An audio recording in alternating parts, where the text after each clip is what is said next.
all of you. Say hi to Totos. I'm not cooking today. I want to take a day off today because I have to take care of this guy here. His hair is getting too long. Well, this is his regular length, okay? But his body, he has short length. Because I cut this about, what, 2 months ago, 3 months ago? Probably back in, hold on. I lied. Probably back in March when the spring came. And, sorry. And he's getting too hot for it. So I do my own grooming, though I don't have the right kind of equipment, but I know how to deal with his hair. Okay, so I have to bribe him and get him to cooperate with me. This is a Schnauzer. He's a very loving dog. Okay, he's a boy. He got fixed.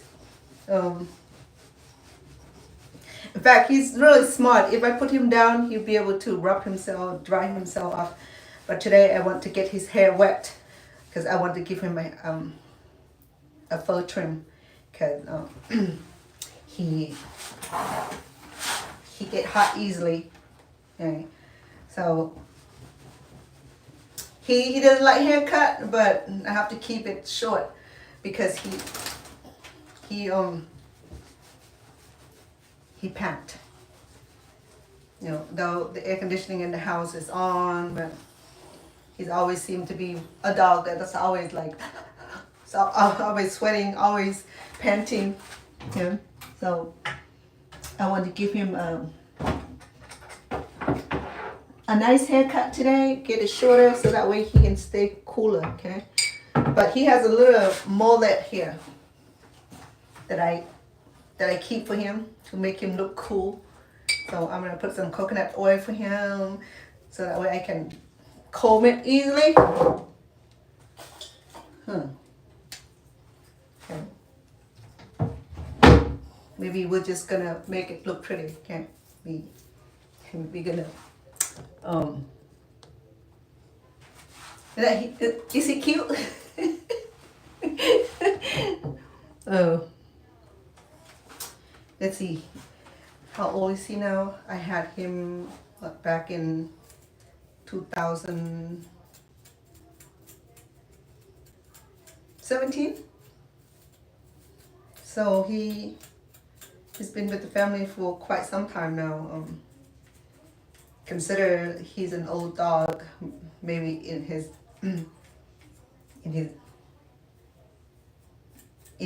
middle age man here, okay?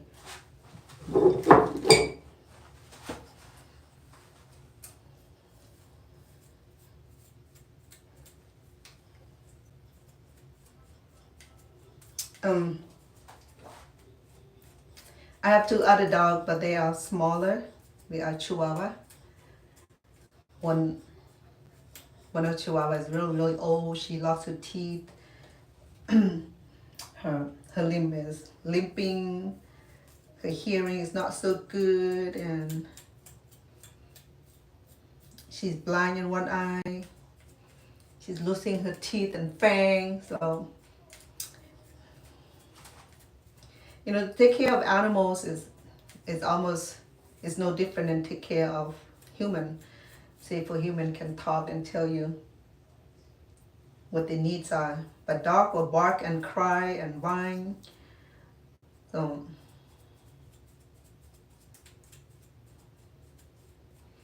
the basic needs are water, food, water, medical and basic necessity needs.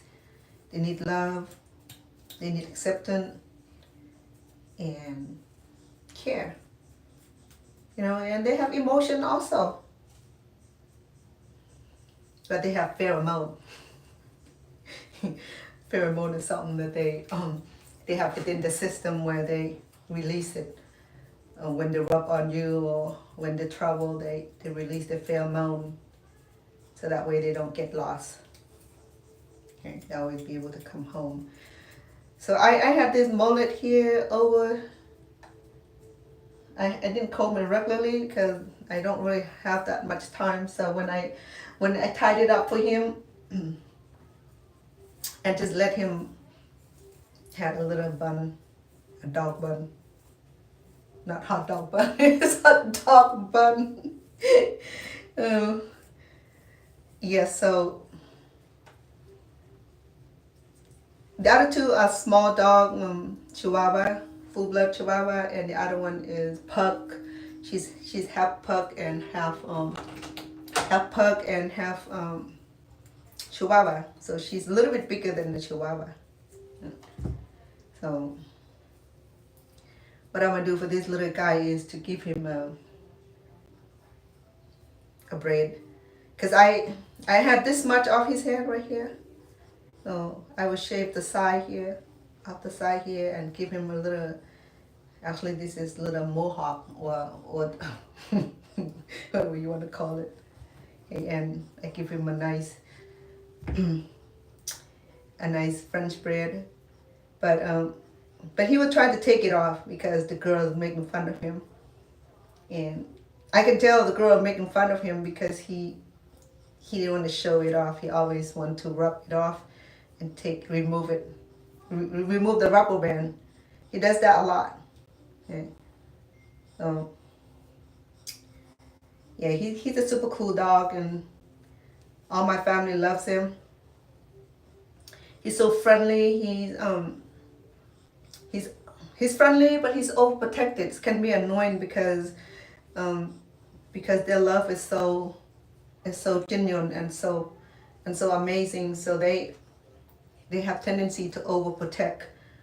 When they have that overprotect mode, they have tendency to bark and attack.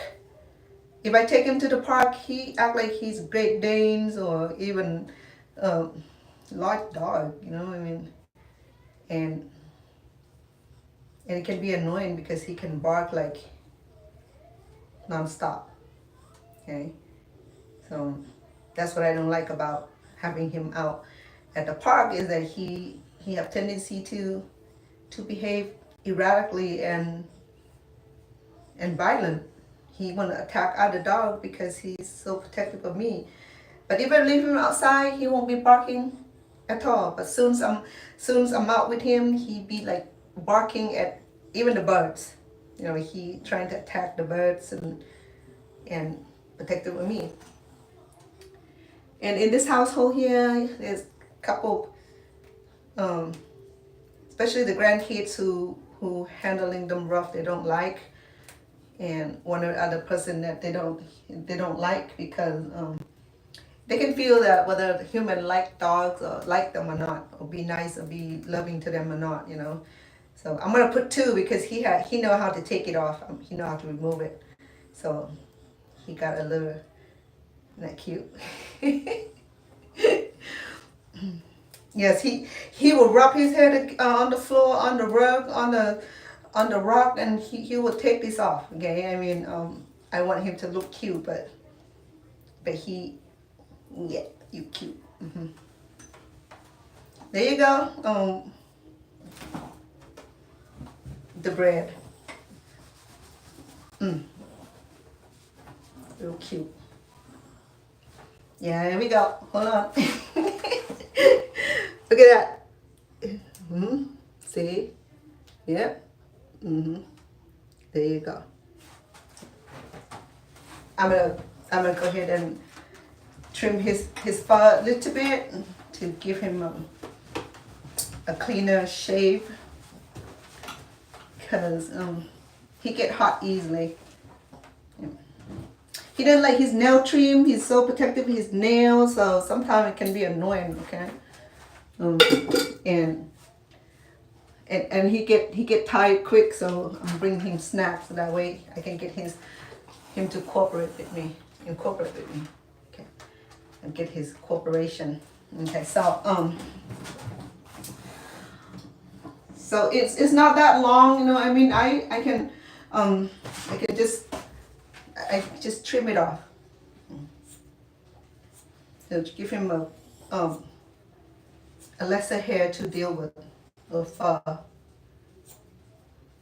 I just did this a couple months ago, but then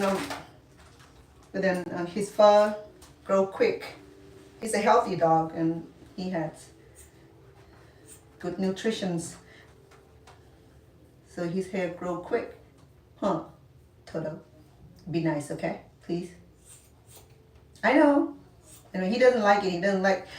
He doesn't like the buzzer. If I use buzzer, he go crazy. That's why I have to be nice with him and just use this scissor here slowly, get him to feel comfortable.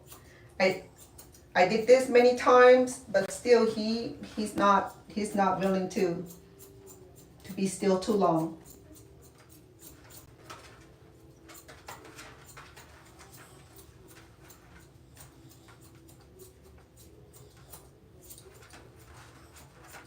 Toto, be still, what? Or you get cut.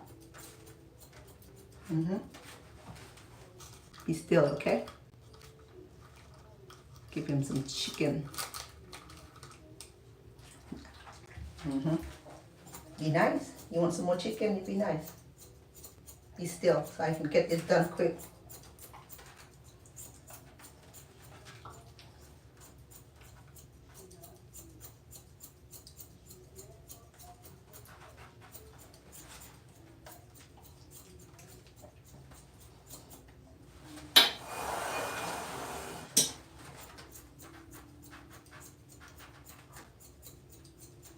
Still, maybe still. Stay still, please. Still. Toto, I know you can understand me. So, just have some time with the dog.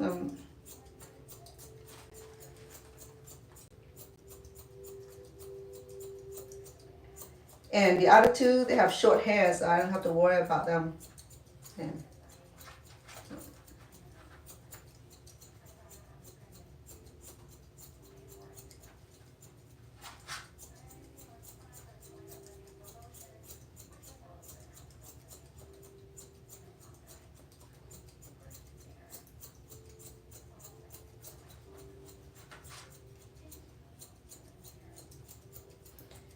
by doing this, you get to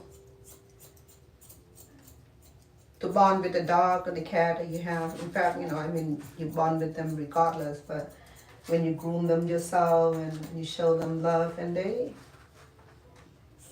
understand, they're like.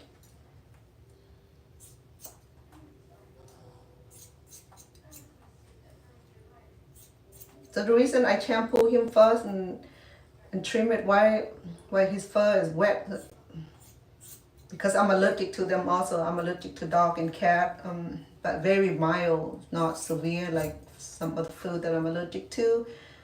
So by minimizing the hair, the fur, will allow me to live with them better. It bothers me if I breathe the hair, I can get sick also. But because I have love for dog and cat, even I'm allergic to them, I still care for them. But these I rescued him. He came from a very unfortunate family, and he's inbreed. I think that either his uncle or his brother consummate with his mom. So he's not retarded, but I think that he's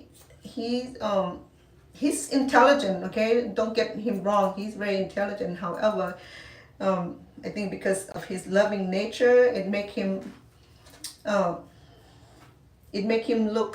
It make him less fierce. He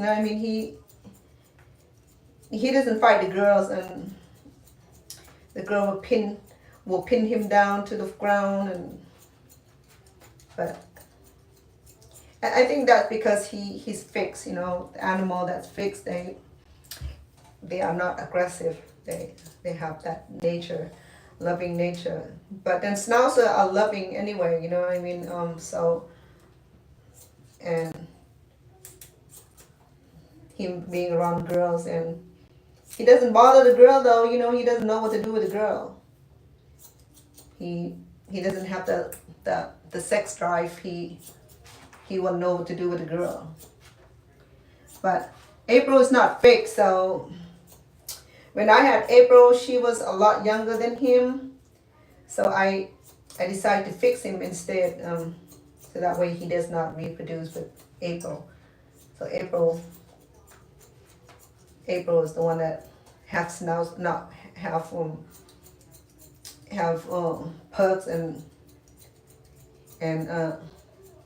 Chihuahua, and she's under bite, so she'll this is you know that. But him, he was old bite. He's like, yeah, so really cute. When he smiles, you can see his fang.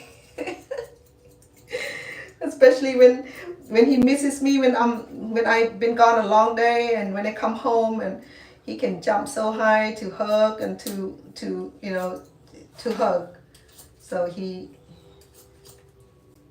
really is loving, and everybody want to adopt him, you know.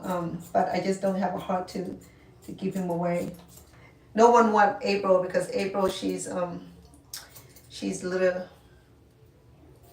April she's cute, but she doesn't have the kind of loving personality that he has. So my family would take him anytime. In fact, my little daughter who adopted one of my cat, she just asked me, Mom, can I have Toto, please? Well, she already has a big dog. She has a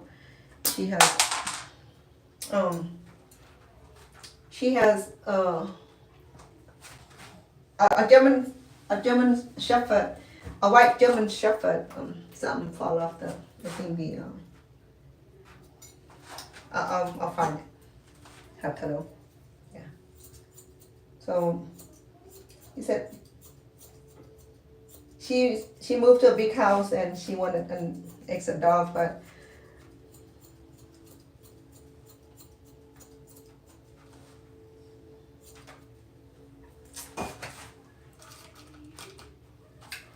okay, be nice.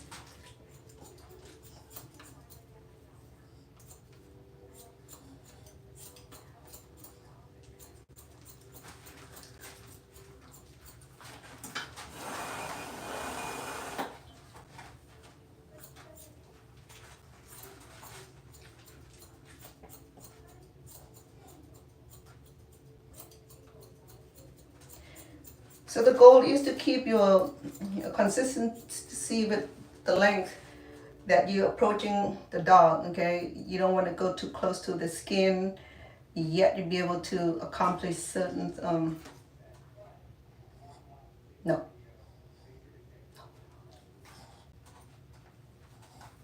He's so protected of his facial area, so that's where I'm having issue with cleaning it off for him, because he would try to fight it off. He didn't want, he didn't want his hair cut. And he knows the snack, so he's facing that way. Huh? Maybe I should move the snack over here so I'll get face this way. So he can be tricky.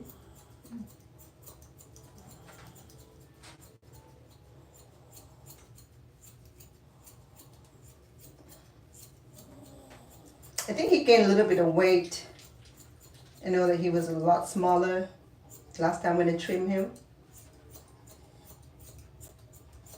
Did you gain weight, boy? Huh? You need to get more exercise, huh? You need to go jog or run more. So what it is that because the weather has been so warm, and I limit his outdoor activities because he can get so sensitive to the heat. So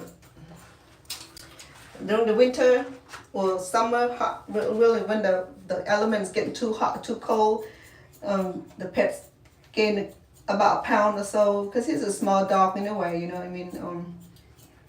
He sometimes they gain weight due to the lack of activities, or he didn't get enough activities, and when it get too warm, I can't leave them outside too long because because they're indoor dog. Yeah, sometimes I have accident on him too, so that's why he'd be mad at me.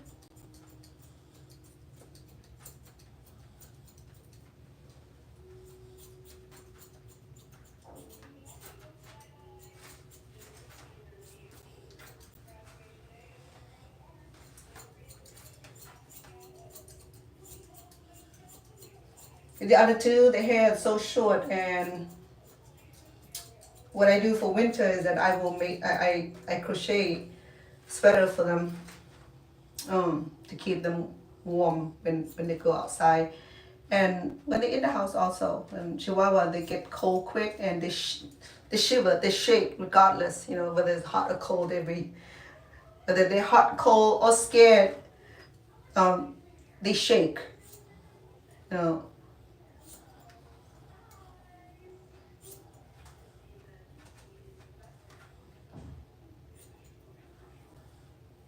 And sometimes the girl, I think, will make fun of his haircut. So he gets so upset with them. But because of his loving nature, he doesn't attack anybody first. But April, the pug one, she can be vicious. She just I think she wanted to be the leader of the pack because he's a man and he's not take control of the pack. So the girl want to take over, run by women, run by ladies, run by female.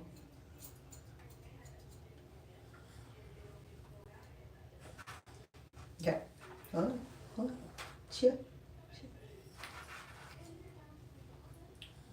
Okay, slow down. Okay.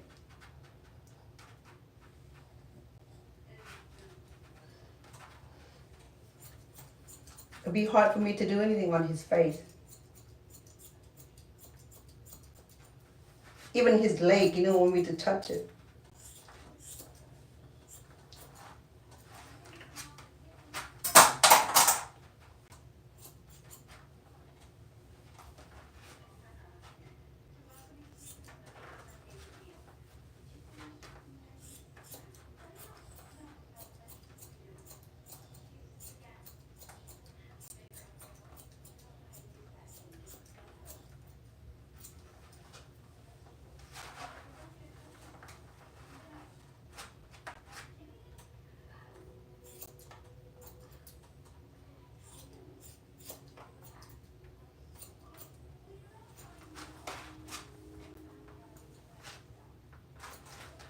I know they have dog trimmers. It's kind of it's almost like the sickle, so it can just go around the body without cause any kind of abrasion to the dog skin.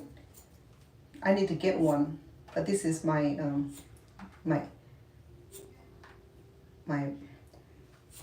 barber share. It's pretty. I use this for his hair only because his hair is so thick and it's not as sharp anymore.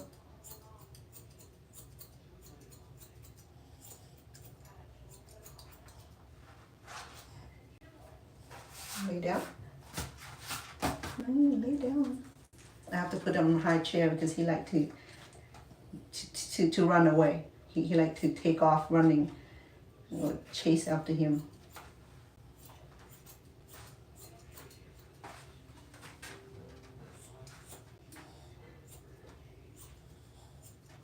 See, he's trying to protect himself too. He's trying to hide his fur also. He know what he's doing. Huh, Toto? Huh? You know what you're doing, huh? Good boy. Good boy. I love you. I love you. I love you too. Don't do that. I'll be sneezing in a minute.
still, baby. Stay still. Stay still. Stay still. Stay still.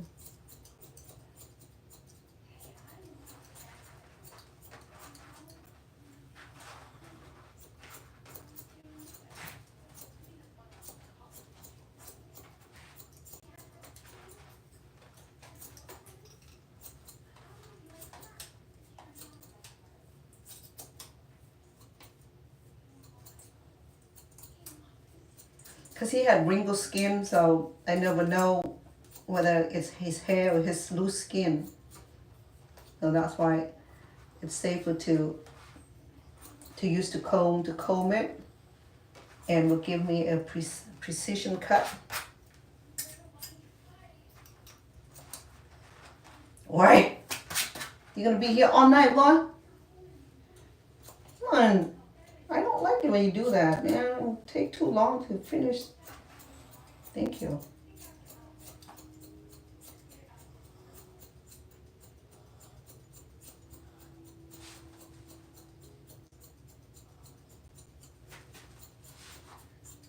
His name is Toto's.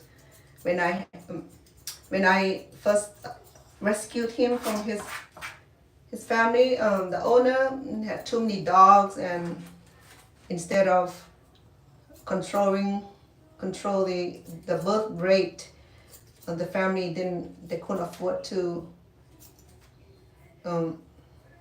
have birth planning for the mothers. Every time when the females are being born, so the new puppy arrived, they either give it away or abandon them somewhere. And so when I make home visit as my client home back in California, when I was working with a community organization and providing the social service for the family, so I made visit, and this family had beautiful garden and it's captivating. Not only that, I got some plant from this family. I rescued him. In fact, I rescued 3 other puppies from the same family, and what I did was that I found home for them, and I will give them vaccinations and medical cares and before I give it to the family, so that way they don't have to worry about get medical care and vaccination for them. You know, like first vaccinations and medical care, they're expensive. You know, it can cost $300-400 per dog to deworms and take care of their health. And so I did that, and then later on when I found out that there were more puppies coming, and so the owner had taken them somewhere and abandoned them. This is heartbreaking, you know. I mean, so but Toto was really cute. He was like a big fur ball. When I saw him, he was infested with fleas, and his eye was watery because he didn't receive proper nutrition, and the living condition was poor.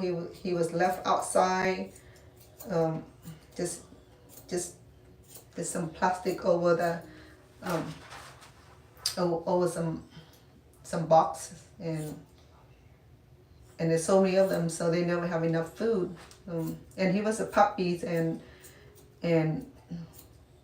the mother had too many puppies, so he didn't get enough nutritional.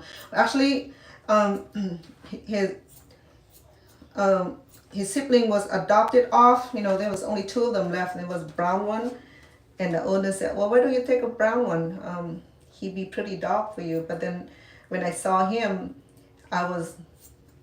my heart went to him, you know, because he was so fluffy, and he was black at the time. I think he's gray now, because that's why you see some gray in him. You know, see that? Mm-hmm. So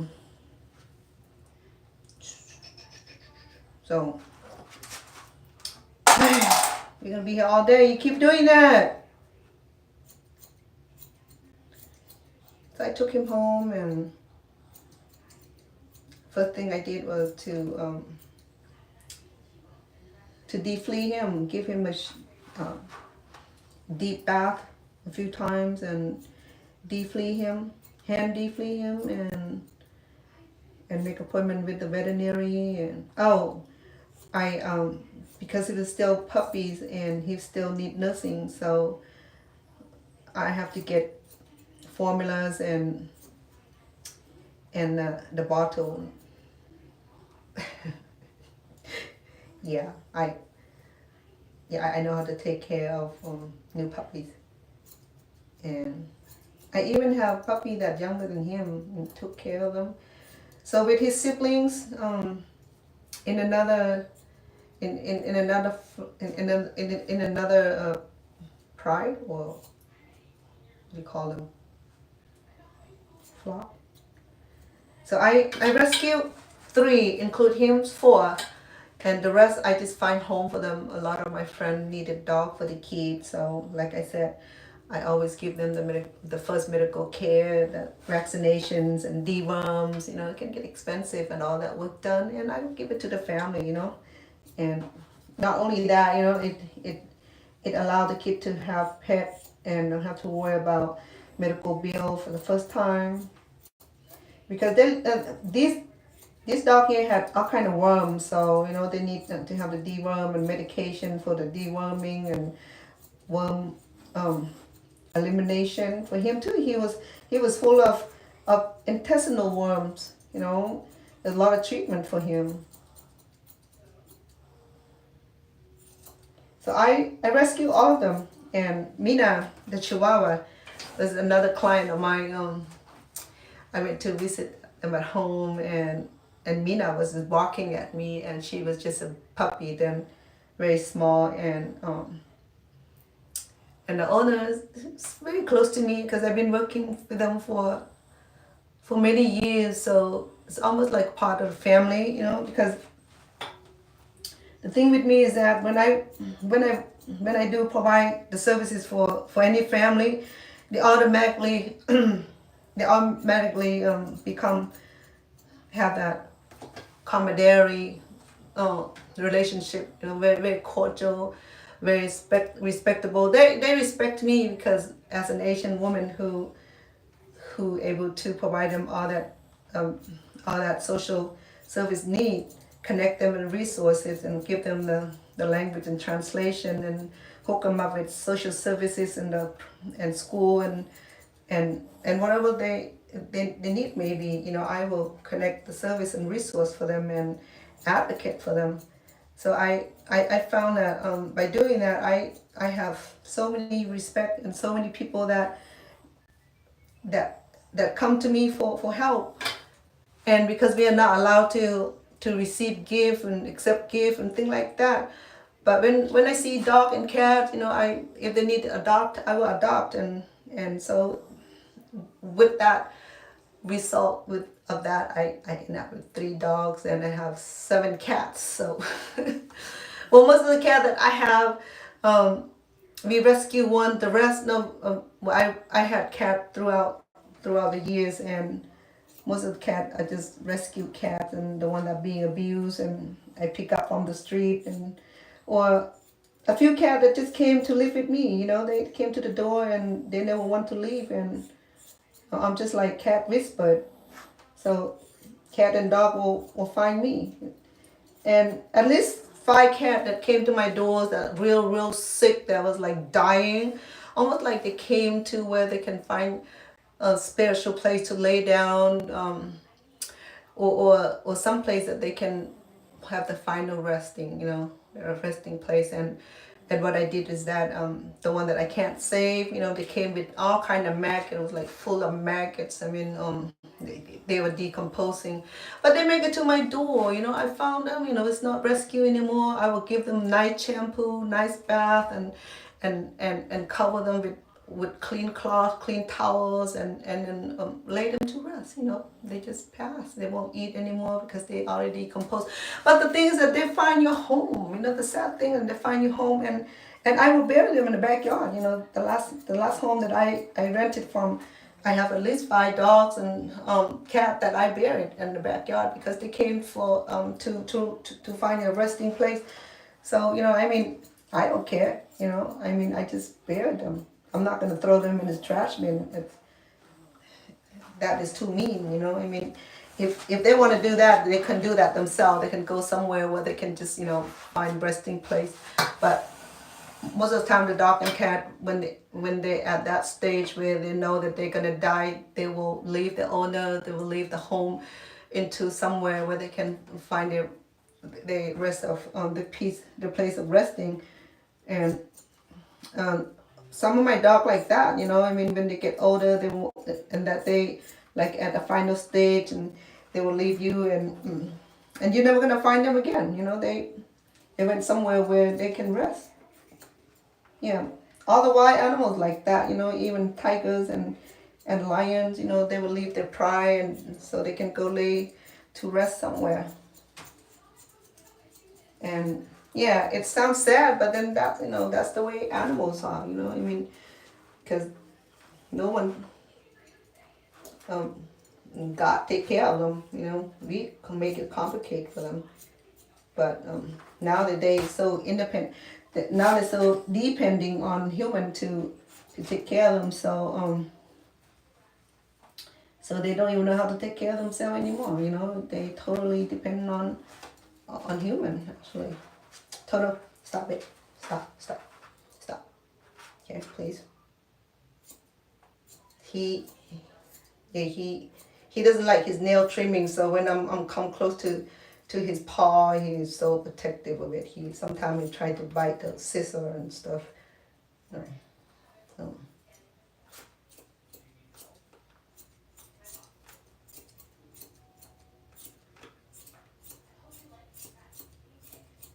He doesn't have flea.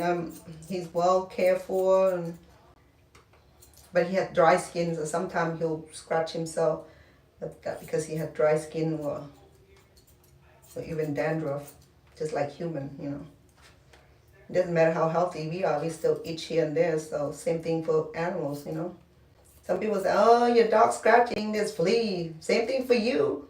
When you scratch, where's the flea? Lice, louse, mice. What? Worms? Because they're animal, people automatically assume something crazy. Sometimes, animals cleaner than some human. They know how to clean themselves.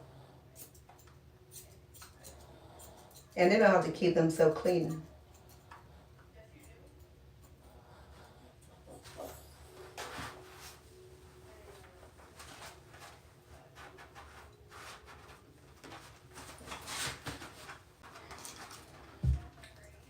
Good boy. Thank you. Okay, I'm gonna do this paw, okay? So I need you to help me with this.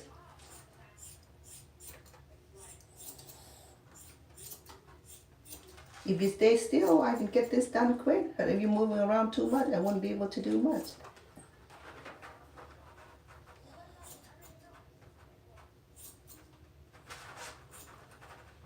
No.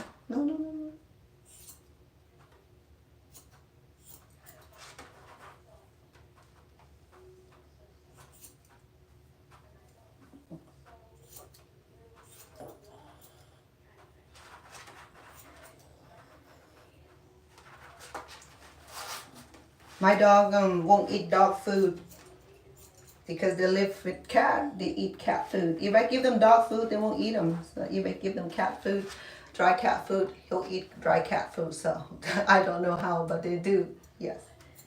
Yeah, but welcome all of you today. Just having fun with Totos and help him remove some of this fur so that way he can stay cooler. And I let his fur grow during winter time until early May. Early spring, and then I will trim it for him.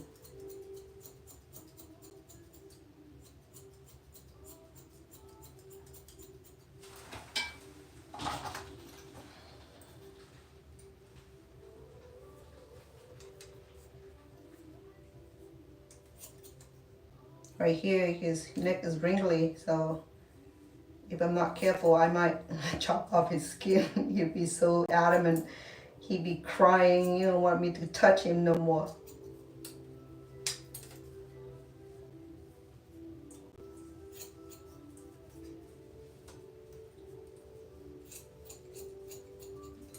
Okay, now I need to like work toward his behind here, where he got it most.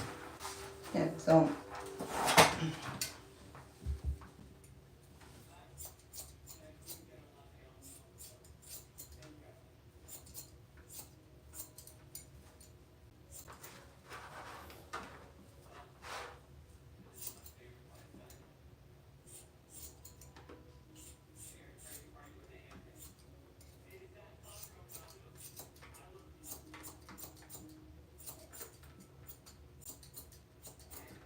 So each dog are different, okay? Some dogs are mild, nicer, and friendly, and want a haircut. Some dogs, they don't want a haircut. They don't want nothing to do with their hair. You know, I mean, they just afraid of sharp object, especially the scissor. And I noticed that at the dog grooming place, you know, they will get chained down to certain work areas, so that way, you know, they can trim the hair without struggle with the dog too much. You know, professional grooming, but I'm not professional. I'm just a mommy who can take care of her puppy here. No, no, no, no, no. Stand up, okay? Let me see your tail.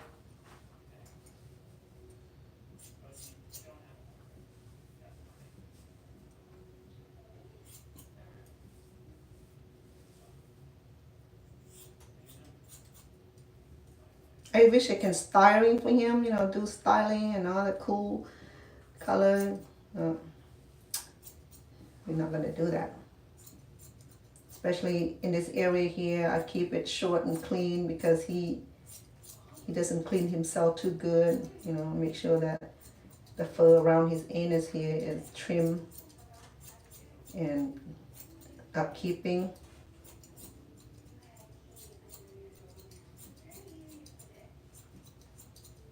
I think boy dog are more lazy than girl dog. I don't know.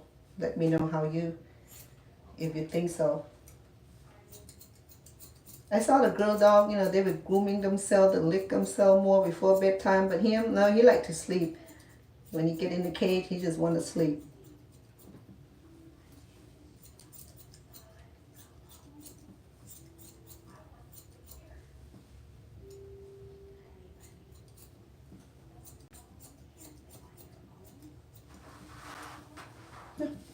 Sleeping with me. You did a good job, thank you. I know it's not fun, right? I mean, it's a lot of work. Sometimes it depends on how long his fur is. Sometimes if I cut it first time and let it go too long, and it take me about 2 hours. Oops, sorry about that.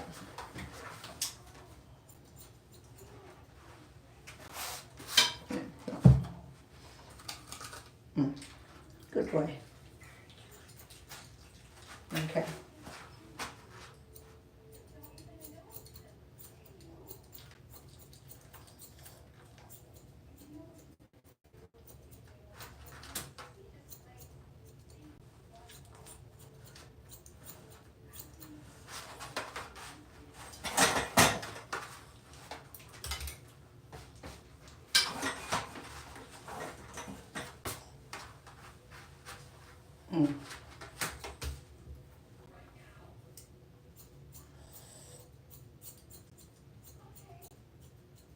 He's sighting, he'll be saying, when is this gonna be done?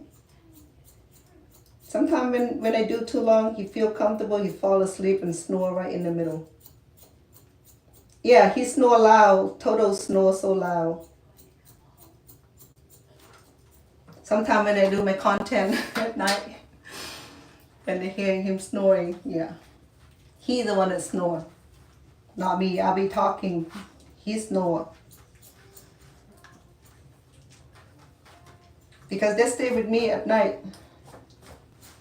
I have all kind of hair on me, but I'll take care of it later. Okay.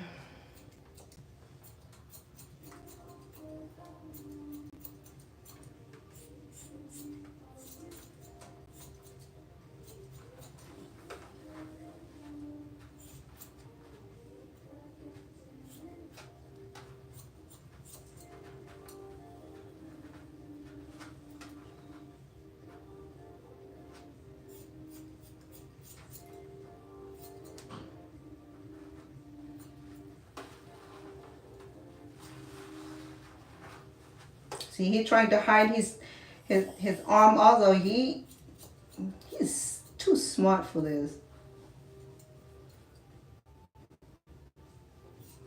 And you're the one that's hot, not me. So I'm just trying to help you more comfortable. That's all. Well, let me see. So we did pretty good removing a lot of fur from the back and from the top here. Okay, so that's the shortest I will give him. Okay, it's not pretty neat or straight because it's not possible to do that with this shear here. Okay, unless I spend more time and do that, but I'm not about to spend 3 hours doing this. I'm just gonna give him a dirty, I call it 5 o'clock shape for men, you know, a little bushy.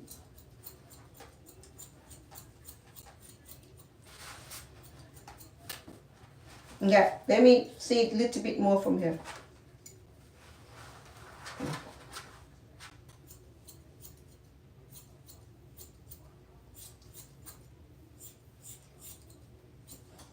No, still, stay still.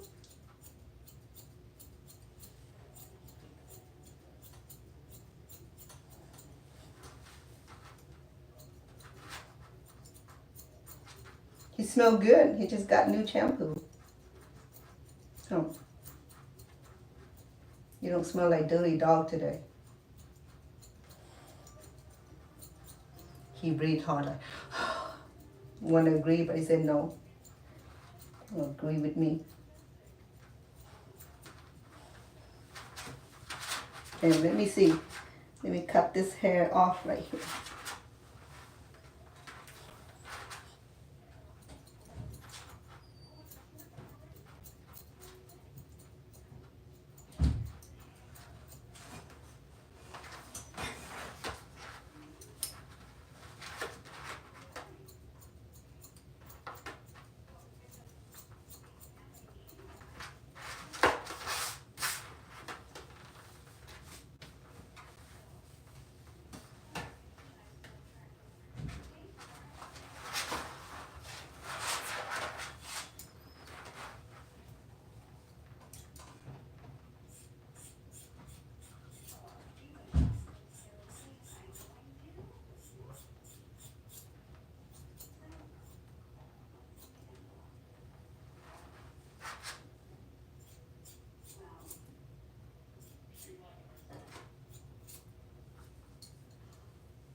April, my help cook and Chihuahua, she doesn't like haircut. She doesn't like water. She doesn't like bath. She doesn't like her nail trim.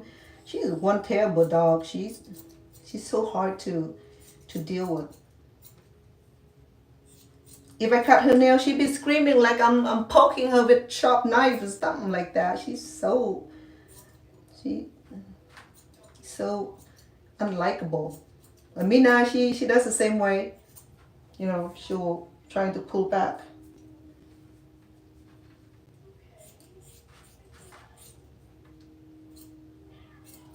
Even I have dog trimmers, nail trimmer, I still can't get the nail trim.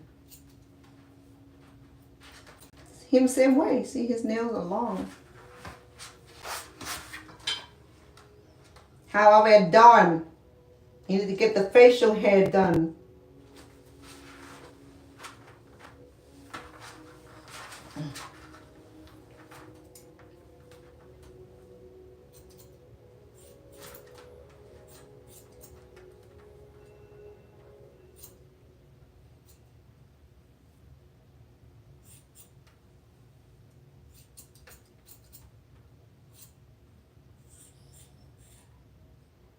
I can't see. Can't see, baby.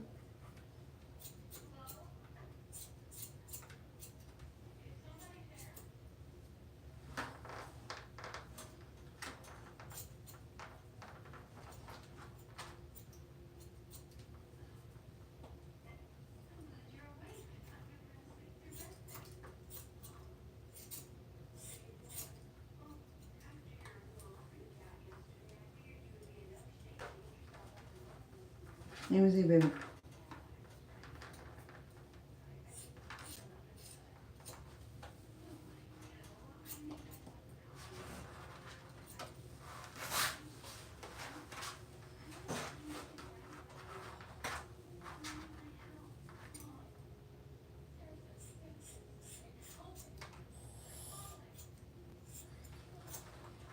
He's sighting. He's tired. Huh? Get tired, huh? But at least you're being nice. Thank you.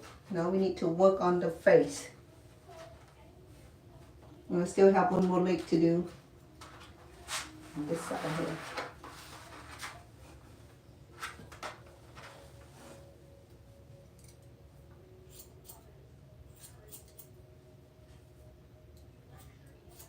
Sometimes I have to hold him like that so he feel more secure when I hold him. But he like being held anyway, so he like to cuddle.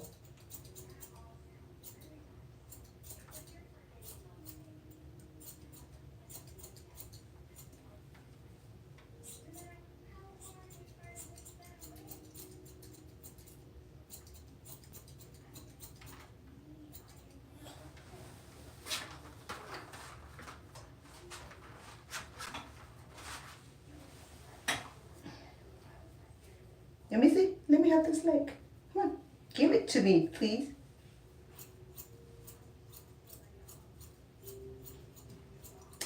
Oh, you know why I have to cut it short, because if I don't, his whole body will have what we call dreads. He had big dreads, and especially down here on his belly here, he had all kinds of dreads. Okay, so that's why I have to keep his fur short and manageable,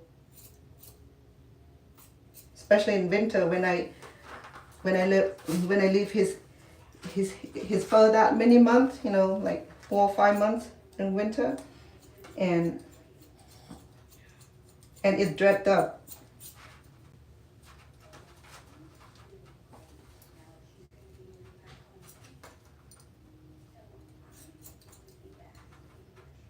I know, huh? Yeah. Okay.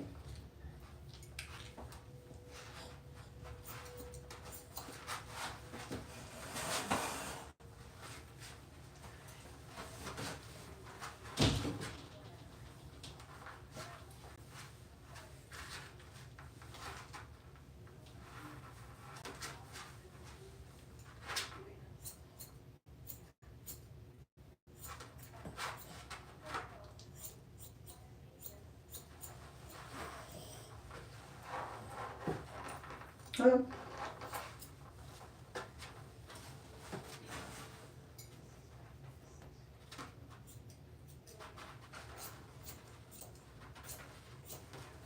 Okay. No. Give it to me. Give it to me, please. Give it to me.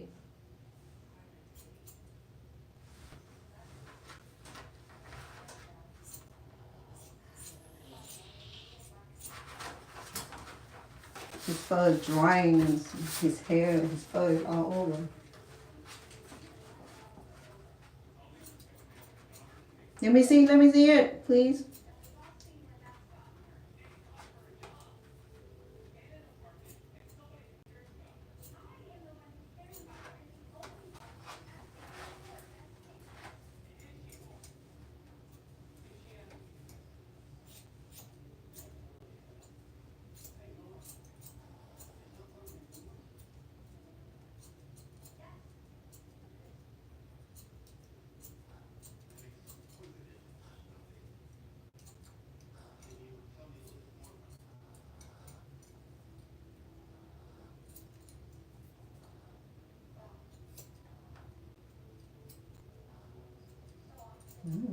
I'm about to fall asleep, huh? Must feel good, huh?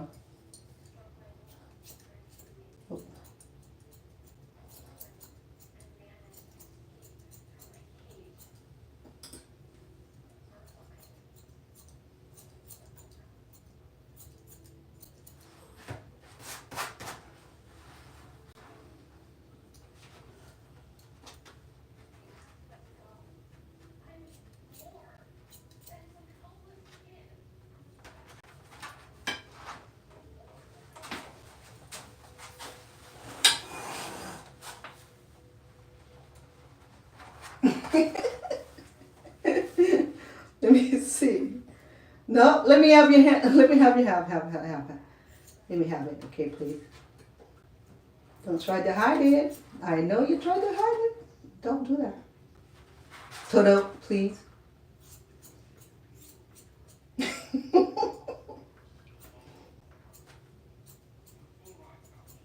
I love you. I love you. Thank you. Okay, now we need to get this part shaved here, okay, so that way you.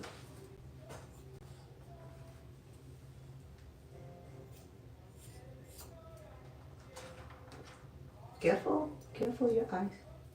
No.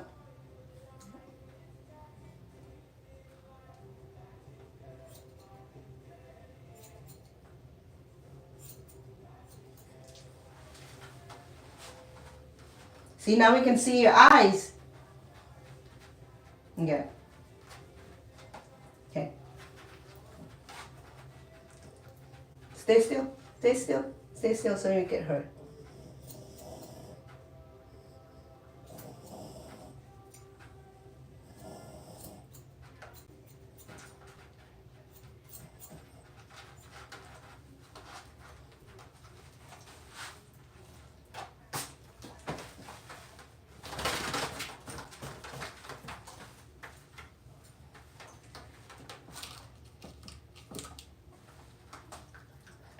Okay, now I need you to cooperate with me.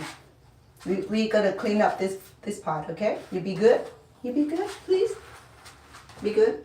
Be good. Be good. Be good. You trust me? You trust me. You trust me. You trust me.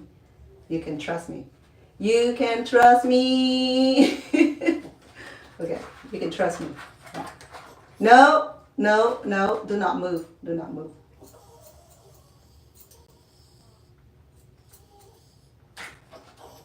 Don't do that. Do not do that. You stay still, you won't get hurt. I have to remove this hair from your eyes.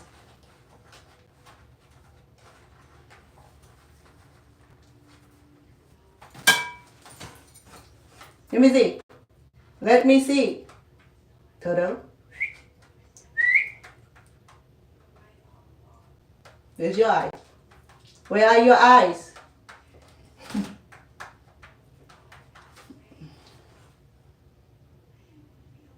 You got a little bit more to remove, okay? So you trust me? You trust me. You can trust me, okay? Okay. Sit, sit, sit, sit, sit. Be nice, be nice, be nice, be nice, be nice. I know you don't like this, but trust me, trust me. You can trust me.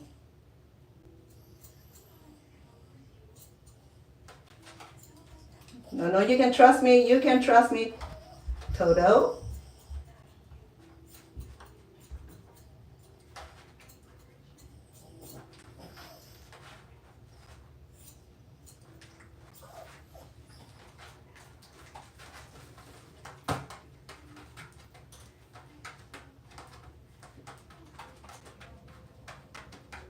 Still. Stay still. Stay still. Stay still. Still. Still. Stay still. Toto. You can trust me.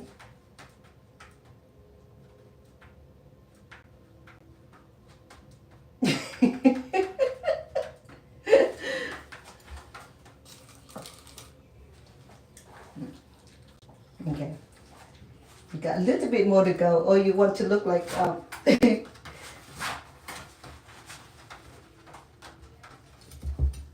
yeah. You can trust me. You can trust me, okay? Let me see.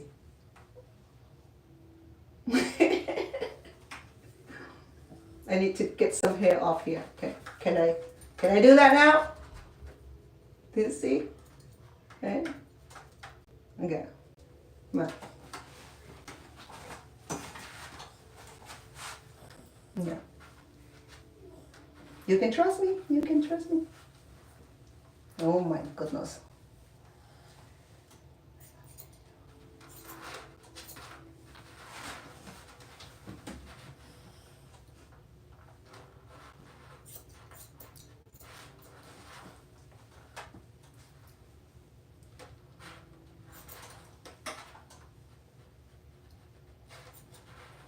Don't stick your tongue out.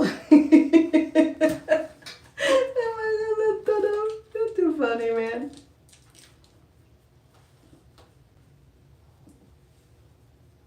Huh. You look like Master Sifu, huh? You like it like that? Or you want me to trim it off?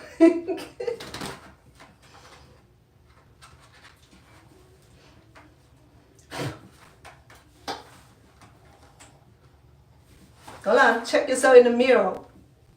Ooh, we can see your eye a little bit. We need a little bit more, but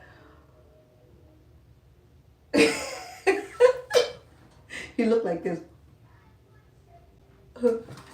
Sorry, TikTok. What's going on here?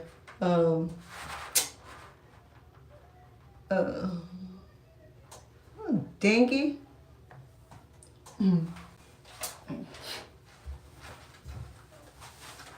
What's wrong with TikTok? We don't pay attention to TikTok. It went off, huh? Yeah. Sorry. Are you okay?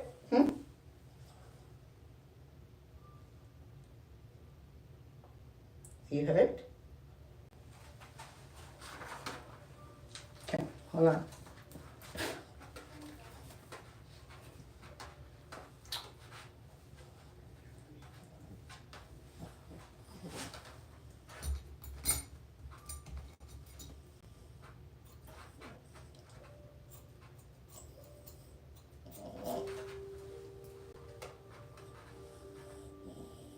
You can trust me. Come on, come on. Stay still.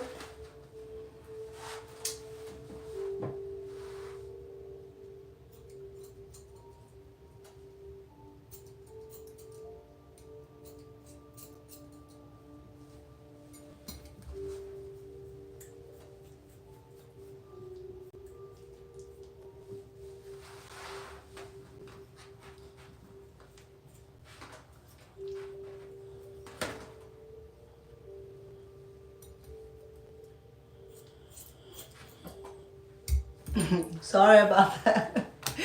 I forgot to look at TikTok because sometimes it can be tricky. I wasn't pay attention to TikTok and it need that restart button.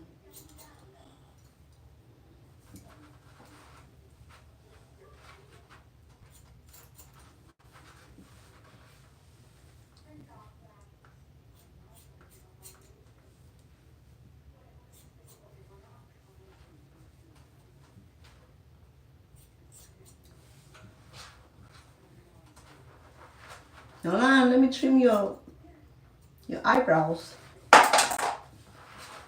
He had long lashes. See all his lashes.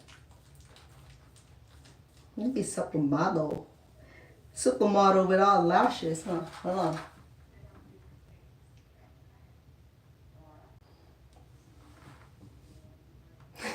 You know who you remind me of? The owls. That circle. Okay, we got a little bit more work to do and we're done, okay?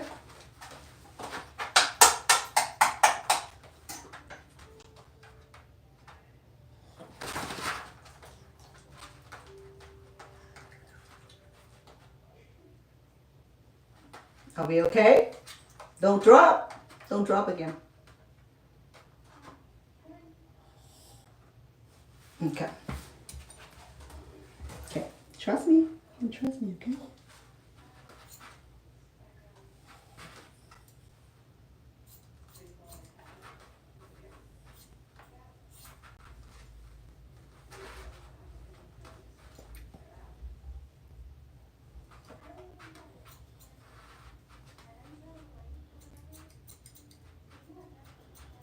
Trim his mustache.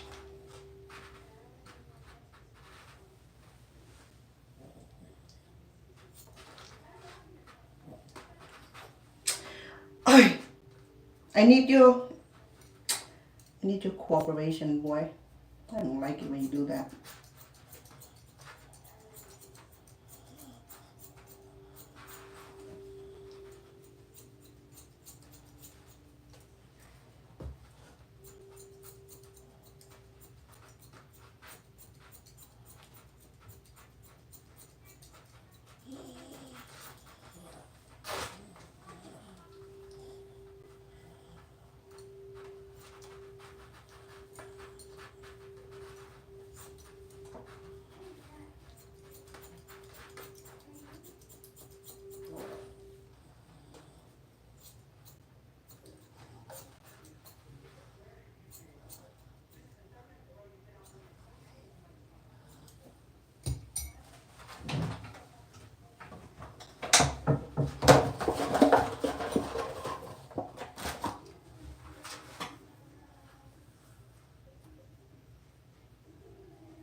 his ears clean.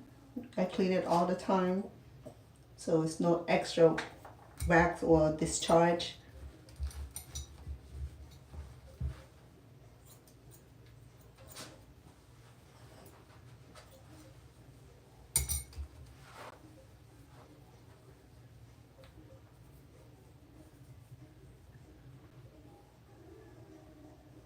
Sometimes when the hair get into the ears and they get itchy, that's why sometimes they scratch the ears.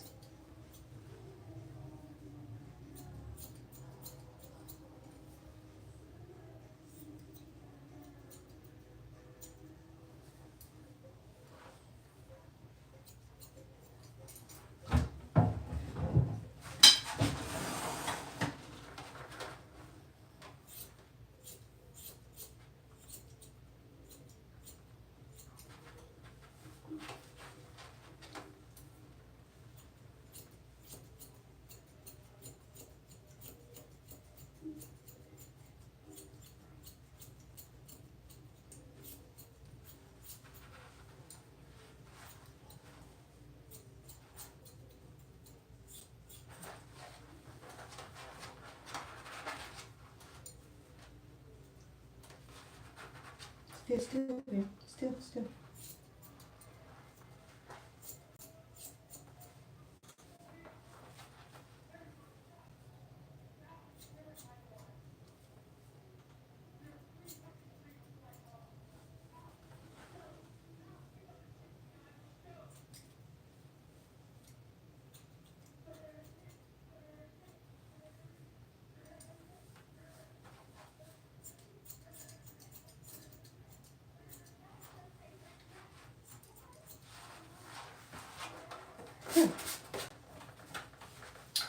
Well, we didn't get every strand of fur of his foot or his paw because he's so overprotected.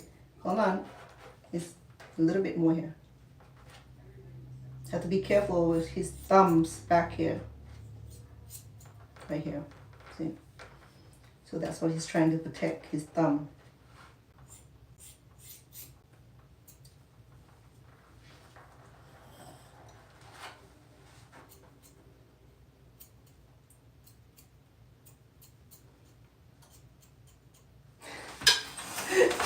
Back here. Okay. Hold on.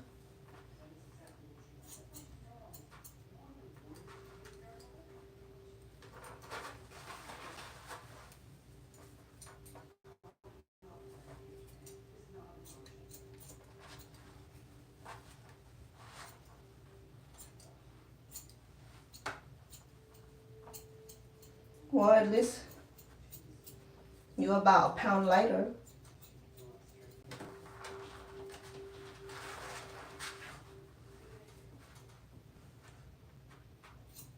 Got most hair on me.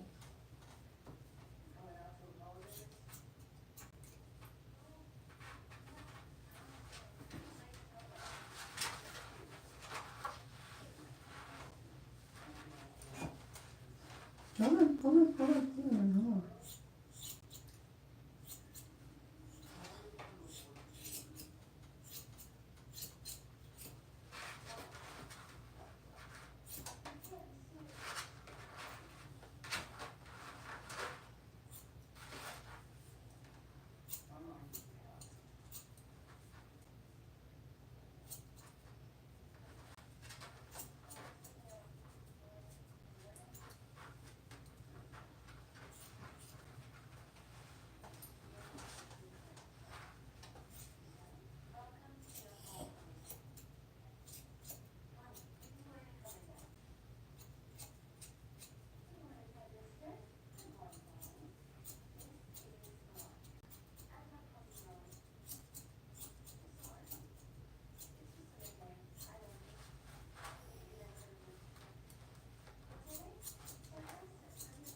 Okay, let me see.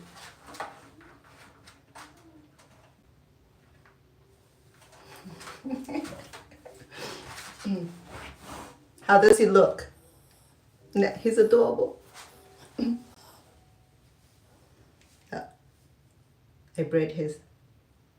Oh, it's coming off. Okay, let's reinforce that first. I clip it.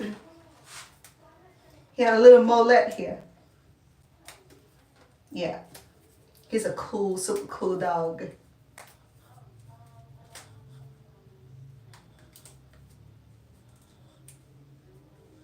Yeah, yeah. With his little mullet. Well, you know. Oh. Cool dog, huh? Get some snack going. Being a good dog. Thank you. Well, we need to trim off right there, but he won't let me touch him anymore. But so far so good. I don't mean to get every strand off him, but at least to remove some of the fur to allow him to cool down quicker. You know, he still have some fur here. It's not too bad. Well, thank you for the heart.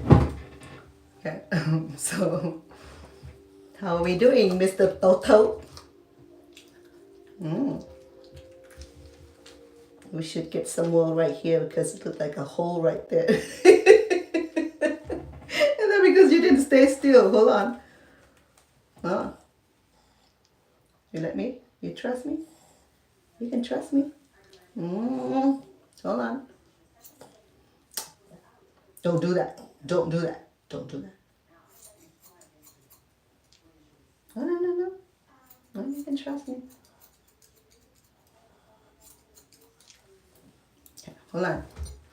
Let me see. Well, he doesn't know. I'm gonna trim his nail later. Okay. He's not super shaved, okay? Shaved because it's not possible to do it with this scissor here. Because he doesn't stay still for me to do that. He's very protective of his fur and his fingers and his toes and his face and his ears and his fur and his hind.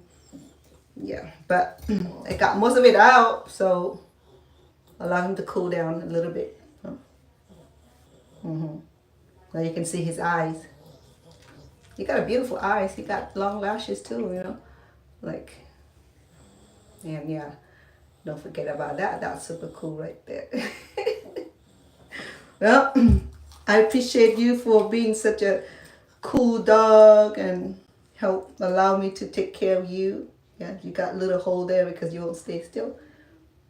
No touch up. Yeah, I know it's not super clean, but you know, got some of the fur out to allow him to stay cooler. He got his bath before I shave him. So I'm gonna trim his nails tonight. I mean, not tonight, later. So he got black nails. Yeah, he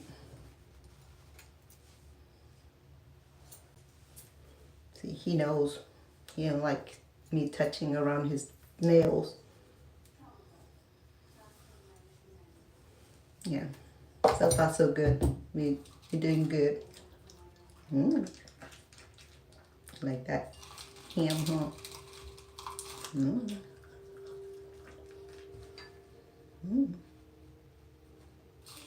Thank you for letting me take care of you. There you go. Thank you for being a good dog. Thank you for caring for me and protecting me and warn me whoever come around the house. That was irritating sometimes, but it's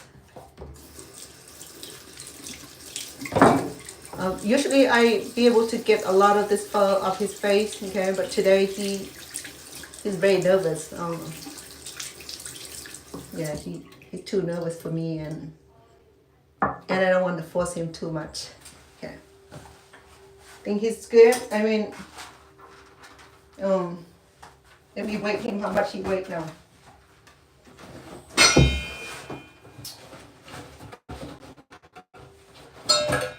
He weighed less than my cat. My cat, Lion, he's about 21 pounds. Okay, boy. No, stay. Yeah.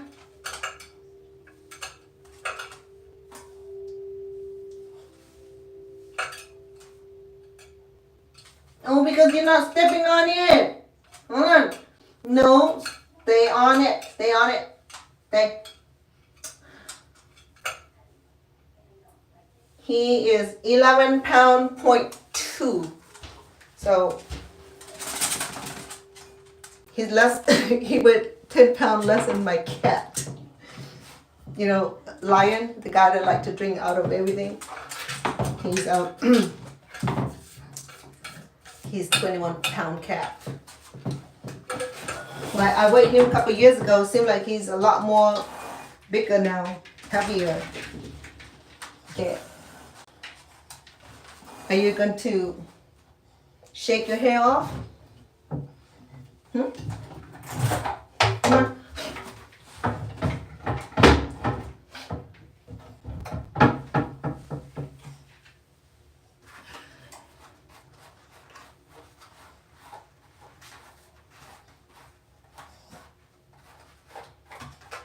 Oh, sorry.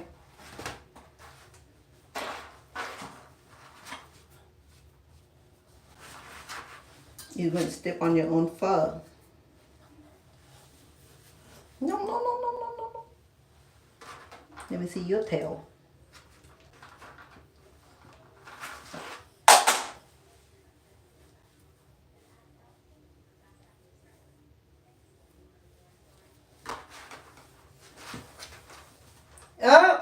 Oh man, why did the rubber band come up like that? Cheap rubber band.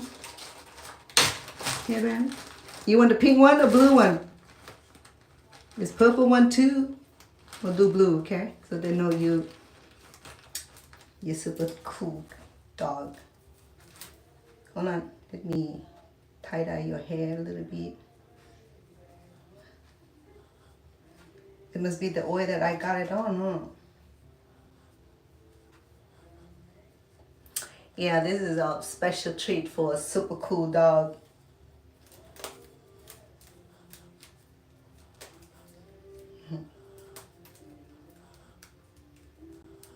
Believe me, he will try to take it off. I'll put more reinforcer on it. Now there's a purple one. And the white one too. Okay, let me reinforce this.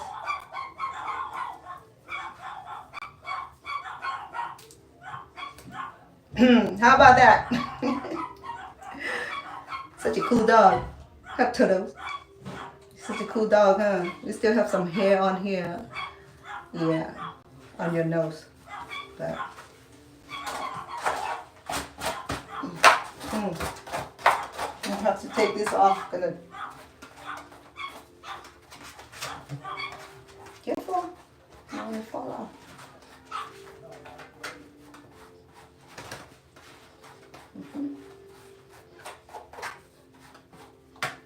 Yeah, put some coconut oil on you.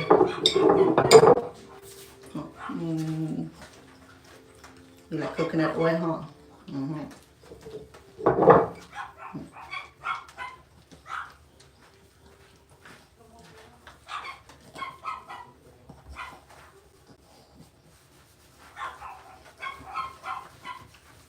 Anyway, so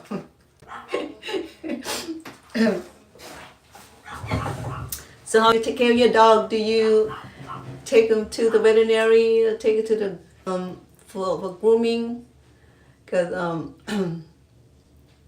Because for me, I like to do this myself because I found it's a joy doing this unless he is cooperated. Sometimes he is not. So most of the time he'll be okay, especially when he know that he need it. So he try to behave himself and and sometimes it take too long, and he get tired and he get irritated. But because I don't have the proper tool, you know, I mean, I know how to handle the shear, and he know that. And sometimes I poke him, sometimes I draw blood in him also. That's why he remember that sometimes that just a twist hurt him, so he doesn't like that. But I know that he needs it. So I trim his hair maybe 3 times a year, because to keep up with the length that he need to be able to stay comfortable, and valorization, you know. He had his water inside, but I'm just giving him.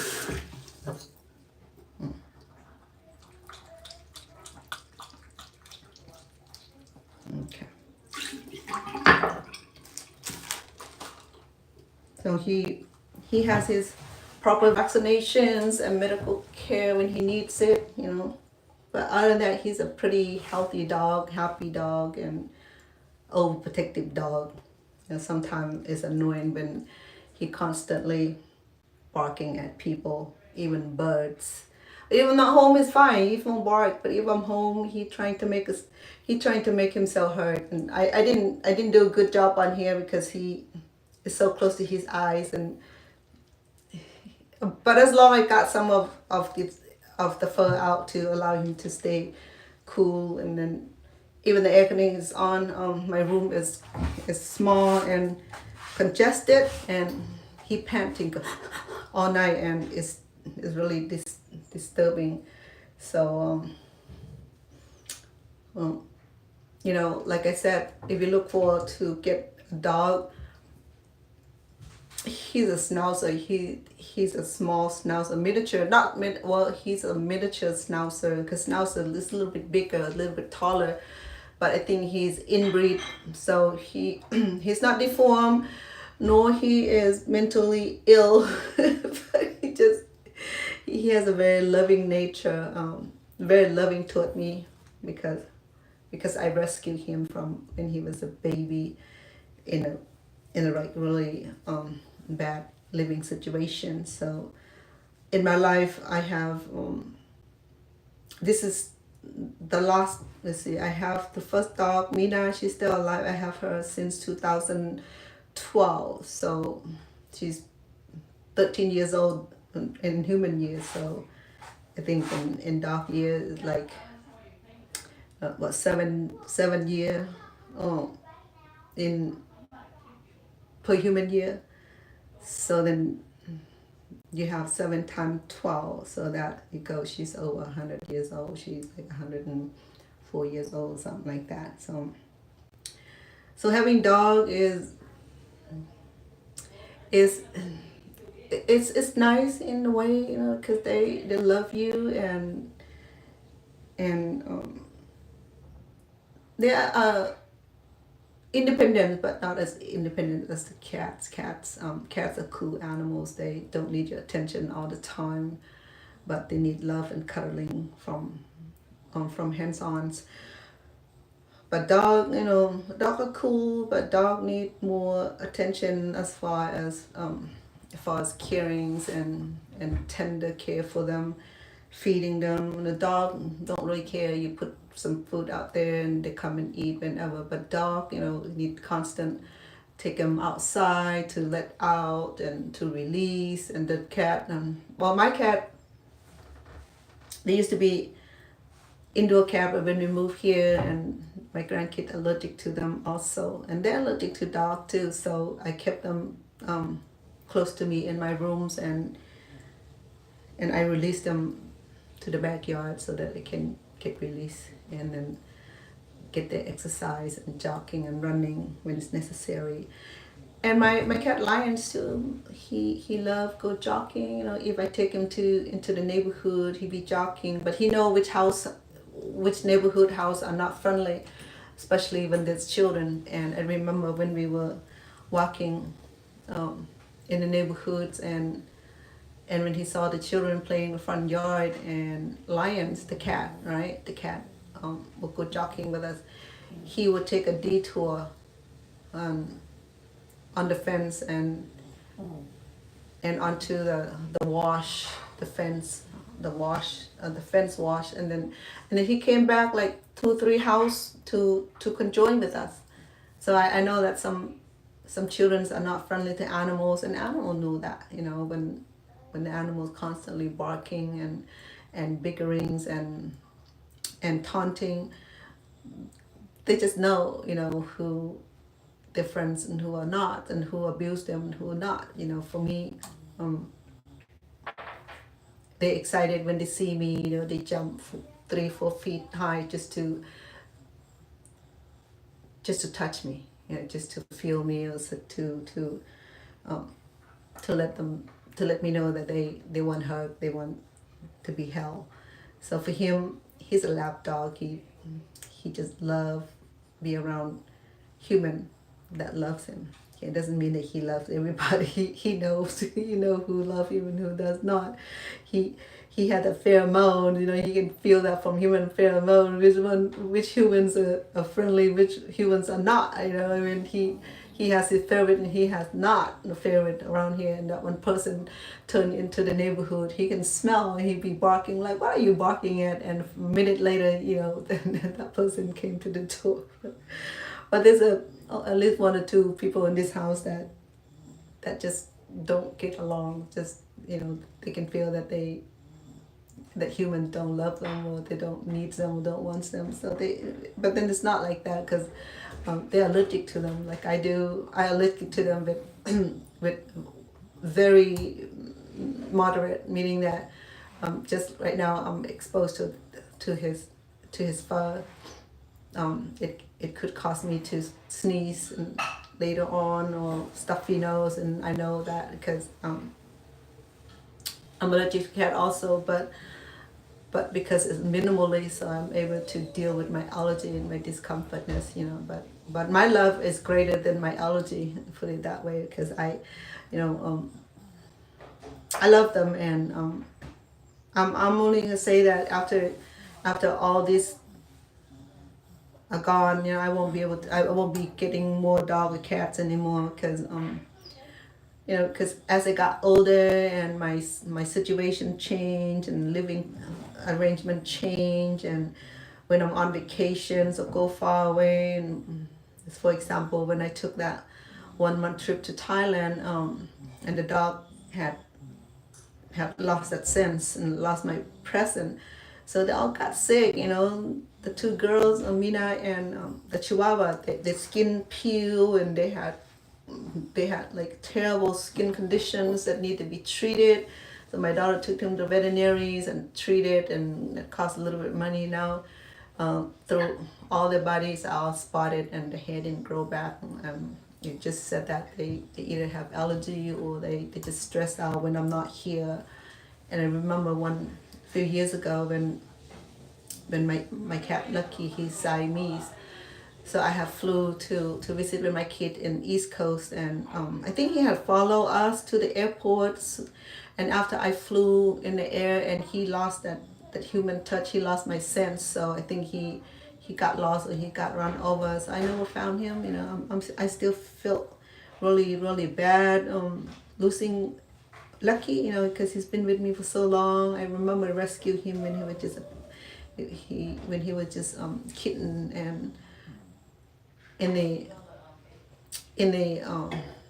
the project nearby is it housed to a lot of families, and the children are so mean, and they had a little community garden, and a lot of time the cat will go and hide behind the gardens and have the puppy have the kittens. And when the kids discover, and they were playing with them and toss them in the garbage, and you know, and mutilate them. So Lucky was one of the cat that I found him, was like he was just rolling on the hot cement. It was like super hot day in Stockton, California. I remember it was in the parking lot, and when I back out my car, and I saw was that? What's that little ball? You know. So I went, oh, it was the cat. It was a little pup. It was a little kitten that was like near death. You know. So I pick him up and I took him to the veterinarians, and he said, oh, this kitten is about to die. So he prescribed some medications and start IV going to start the IV and treated him from dehydration because he hadn't eaten for a long time. He was a newborn too, you know, because for newborn he hasn't really have much hair, and he got his eye open probably about 5 or 7 days old, you know, and he can't even he doesn't even know how to use the bathroom yet. So the veterinarian told me that to help him learn how to use the bathroom for the kitten, if the brand new kitten, we have to use the cotton, rub it warm water and rub on the butt to help them go to use the bathroom. If it's not, they will be congested and die. So that's how I learned from taking care of newborn kittens. So I rescue. I used to have 7 of them, and when I moved here, my sister took one of them. So I have 6, and then in my possessions, when I came here, Perseus, I think he either got sick and he went off to to lay in peace. But he left the house. He never came home because we just moved to Las Vegas, and I kept all of them in cage. But then I thought that they gotten used to being in a new home, so I let them outside, and he was doing okay for a while, and then he went missing. So I felt so bad up until now that he went missing. And then my second cat, he died, Smokey. He died from old age, and I just have him buried in the backyard. I just go deep. And then his brother. Oh yeah. So when I found Lucky, all my kid friend found out we have kittens, so they came to visit the kitten, and one of them say, "Oh, Auntie, this kitten here, he had family. He had brothers and sisters in the garden." So the children took me to the community gardens, and I saw 2 more cats. It was beautiful Siamese. The sister Raga I gave to my sisters. She named her Raga, and she had beautiful deep sets of blue eyes, and she was half Persian, half Siamese. I love Siamese cat, especially the Sphinx. You know, the one without the hair. Well, it was expensive, but like I said, when these are gone, I won't want any more pets. I can't even explain why, but I will do, you know, because when I travel, we have that separation anxieties. I have to find sitter for them, and just like the plant too, you know, when I'm gone a long time, I have to relying on family member to take care of them. But then because they're so close to me and so relying on me, so when I'm gone too long, they lost that sense and lost that touch. Even my daughter leave some of my garments or some of my clothes in the cage just to help them to secure them, to assure them that my person is alive. Okay, so I learned, you know, I mean, this dog and cat live a long time. If you have them, you plan on having them, you know, get them right medical treatment the very first time when you get them, you know, deworm them and have them all their vaccinations and annual vaccinations, and you know, their teeth, their eyes, and their well-being checkup. It's just like small kids, it's like taking care of children. It's the same basic need. They will need all that loving, the medical care, you know, the foods, and just like I do today, you know, shave his fur, and maintain his health and his skin health and his teeth health, and yeah. So Mina, the one that is 13 years old, Chihuahua, she got old. When I left to Thailand, Cambodia too long, she got really sick from being apart, and anxieties, what you call separation anxiety. So her skin started to shed, and that take a long time to treat her. But her hair, no, the spot that she lost her fur never grow back. So it's one of those conditions that the doctors or the veterinarian said that it's not generic disease. It's just that when the dogs are under a lot of distress or a lot of stress, or something that happened to them that caused them to feel depressed or feel sick, so they started having autoimmune disease, just like human. We have autoimmune disease, and that make us sick, and some of them is not even curable. Same thing for pets, and that's why same thing for plant too. When I went on that long vacation, a lot of my plant died. In fact, my heirlooms peach tree died. I mean, I should have been harvesting the fruit by now, but then the plants are gone, so I don't even have the heirlooms anymore, peach anymore, and used to have a lot of juicy, beautiful, delicious heirlooms, kind of purple-ish in the flesh. Now it's gone.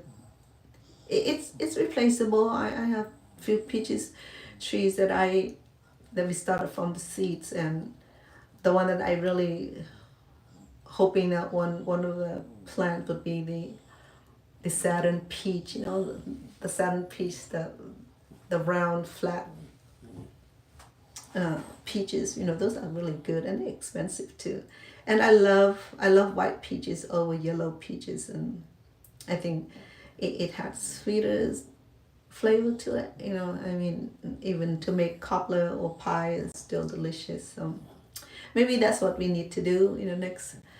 Next dessert making, we can make peach cobblers. I think that would be something that we can do, and something that I can make. It's pretty easy. If we can make pie and have some of that beautiful cookie cutter design, for the pie cover, I think that would be nice, right? For the pie dough.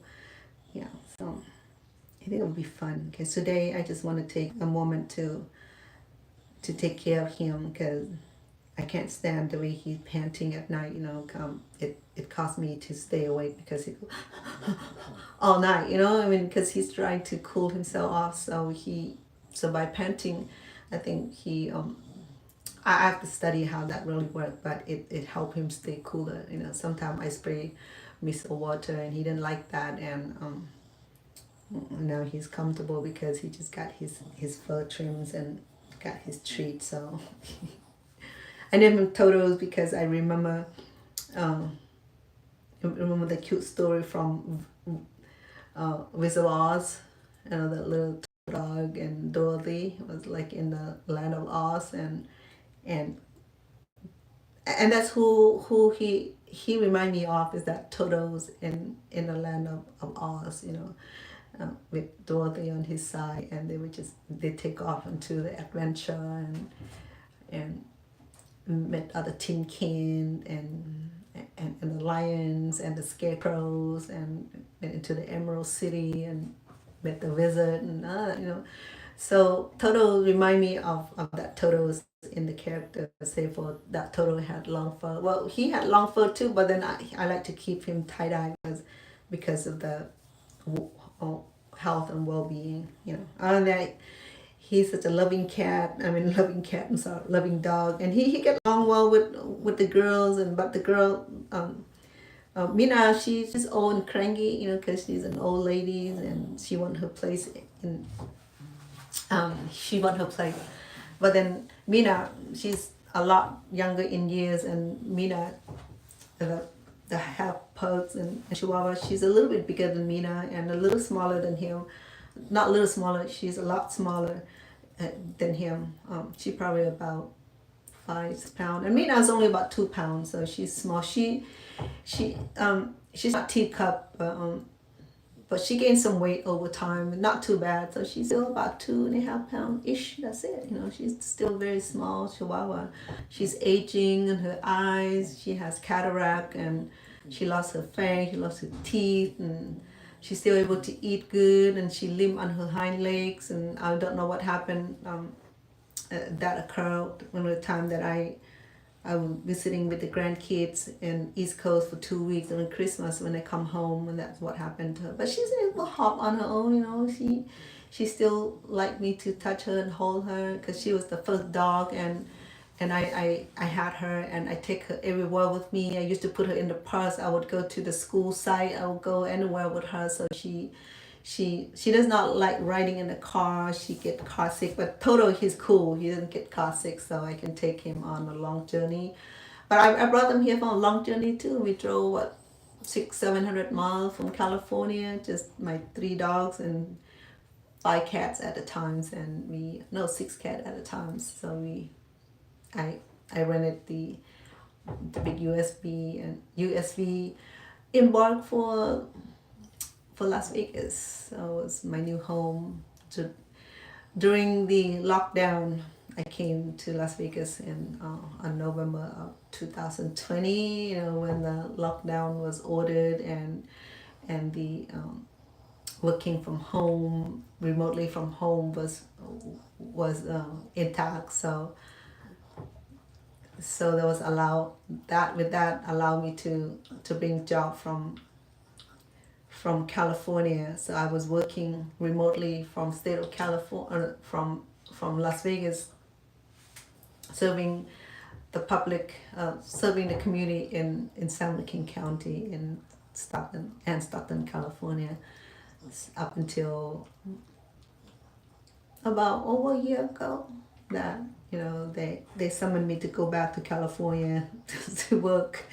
I just moved here. It's not possible for me to even move back. You know what I mean? Unless I get double pay, so that way I can start my life over. You know, I brought everything here and I donate most of my stuff. So in California, living cost was probably similar to here in Las Vegas. It's pretty expensive and pretty high. So I'm not even trying to make the transition. So they called me a few times, the executive directors and the case and the coordinator. They said, "Bong, are you coming back?" You know, I said no. So they gave me a formal layoff notice, which is fine. You know, I went to collect the unemployment services for a while, you know, and enjoy myself and spend time with my mom and my grandkids, my kid, and got to take a roles and it got me to take part of the reality shows. As many of you probably have seen me, that I appears on reality show with Tammy Romans, and I believe that our season is still showing on MTV, Betas, and I'm not sure Hulu, but I know at prime time for sure. It is a paid subscriptions. So I took part of the reality shows, and my show is on season 3, episode 4.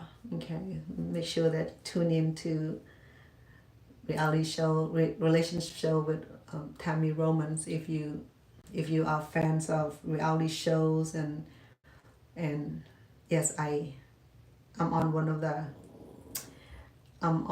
the episode, which is episode 3 season 3 episode 4 with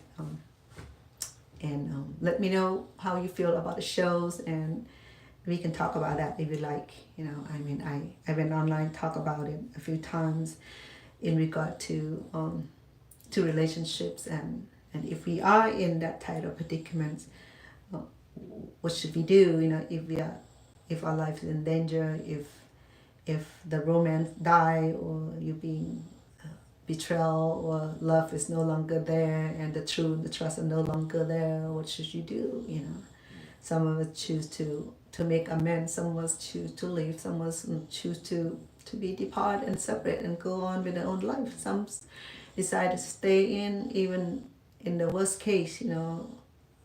Some would stay in the abuse relationship, stuff like that. So yeah, tune into reality show with Tammy Roman, you know, on MTV. It was filmed in Atlanta, Georgia, and that's in May of 2024. So it's been over a year, and I think our episode is still one of the most viewed episodes. And I will welcome you to check it out and see how you feel about the shows and how you feel about my story. And some people ask me, are those real stories? Are you crying for real? And there's a lot of criticisms on the young ladies and how she approaches me and the language and the content, the context. And nothing is fabricate about it. In a relationship, just use the best judgment. If reality show is one of your show, then you know what it's all about. It's about relationship, about trust, and about betrayal. And once in our lifetime, we do get something like that in our life. For me, I've been there and done that a few times myself. So it's nothing new to me. I'm familiar with it when the relationship gone a mess. Even as truthful, as loving, as kind, as benevolent, as truthful as we are, sometimes we find ourselves in the most unpredictable relationship where it's so heartbreaking. So let me know how you like the show. It's called Reality Show with Tammy Romans on MTV, and I think it's show on prime time. It's paid previews, and I'm not sure, okay, because to be honest with you, I have not seen the whole show, because if I watch it, it'll bring me Cece, welcome. I just finished grooming my my Toto. He is a schnauzer, very loving, very very overprotective, and very annoying. It could be. Well, welcome. Yes, thank you. So so I'm just saying that tune in and Toto. I'm sorry. I breathe in some of his fur. Because I'm allergic to dog also, so you can see that my voice is changing already, because I'm not kidding when I said I'm allergic to dog and cat too. But it's not it's not dead, it's going to be annoying with the itching and all that, but I'll pop up pills just to make sure that it does not make me real sick, but I have them with me in the room, and I kept them in my bedrooms and just to help me build up the what you call it, the immune system, so that way the more we always are allergens, the weaker a system get. But the dog and cat, I stick with them because I have them and I can't desert them. Some say, well, give them up to the shelter, and how could you put this little loving guy in the shelter? He might find a home, he might not. And if the shelter dog are not finding homes in on times, and they put them to sleep, that, right? It doesn't matter how cuddling, how kind, how loving the dogs and the cats and the animals are. If they're not being adopted on timely manners, they put them to sleep. They said that, well, put him to sleep is better than have them become homeless and not being cared for. That's nasty, right? Yes.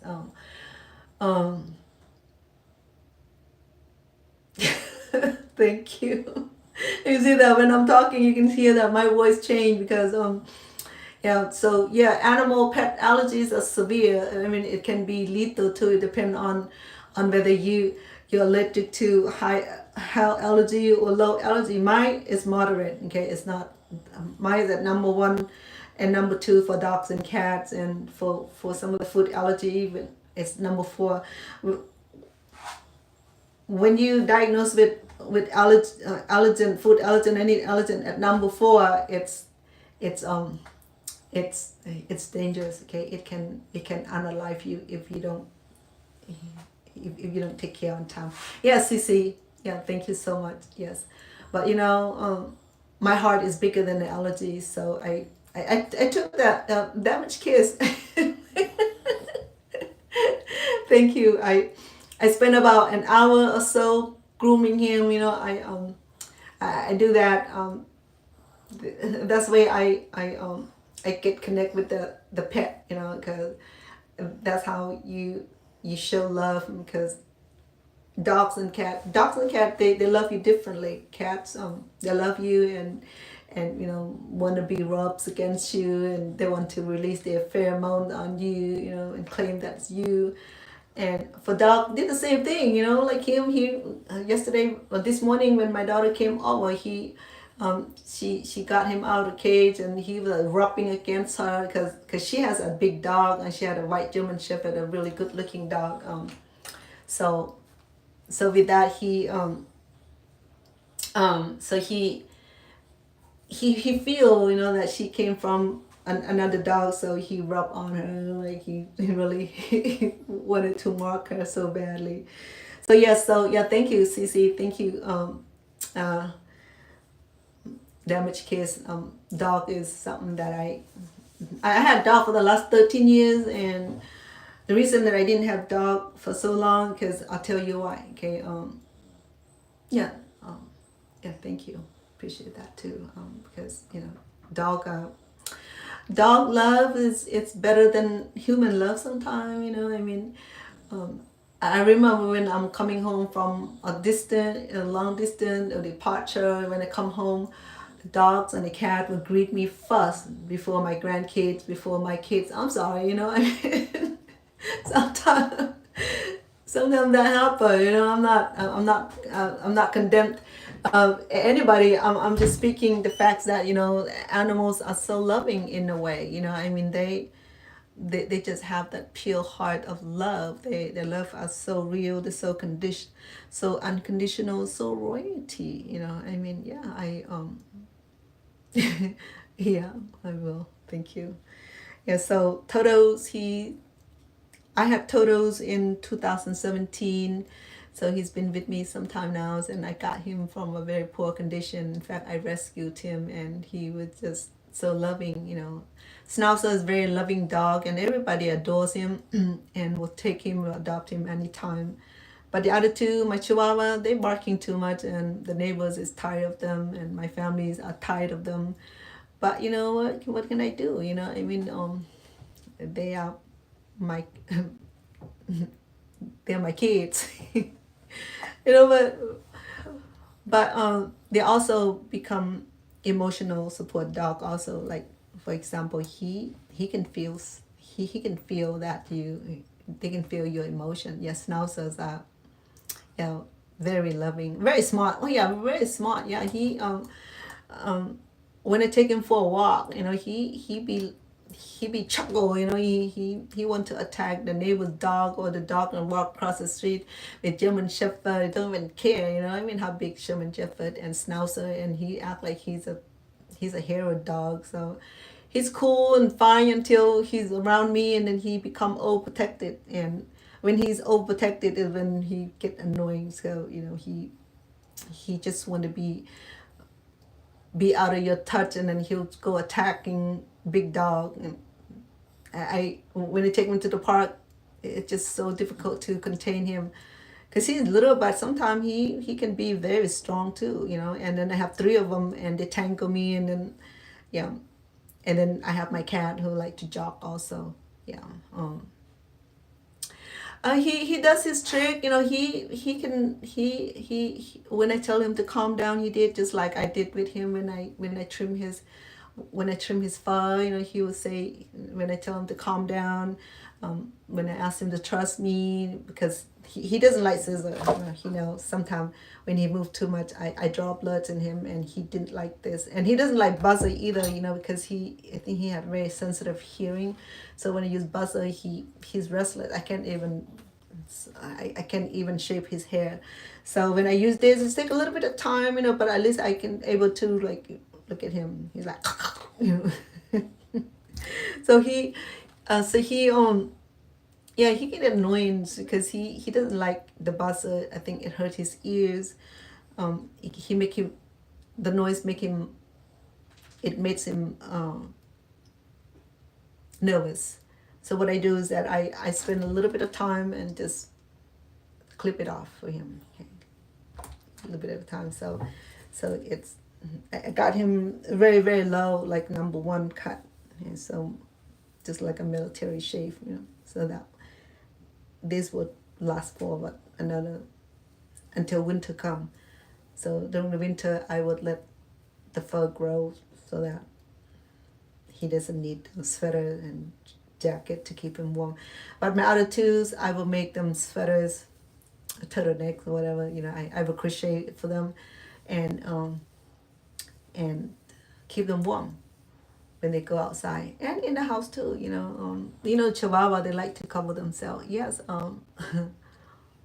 Yeah. Thank you, Cece. Today I was gonna cook too, but then the kitchen wasn't available, and it's the first day. It's first day of school. I could have started early today, but then I couldn't get everything situated. But tomorrow I will come back. I think I'll cook early in the morning because when the grandkids come home, they get irritating, and they're hungry also. If I cook the right food and they eat, if I don't cook the right food, they don't eat, and then they still need to be in the kitchen to cook the food. So that's why I'm trying to cook like early in the morning.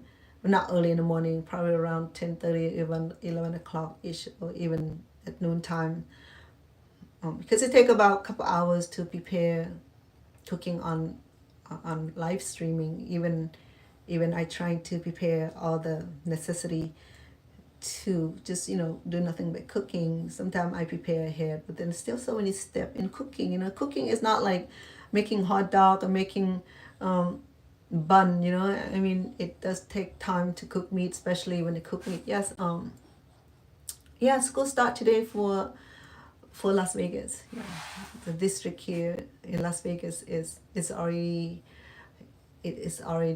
started today, and different districts start different times. And in California, they might start it already, but my grandkids who live in Philadelphia and New Jersey, their school start in mid-September because they also started late with their summer vacation also. So they, yeah. Yeah, I know.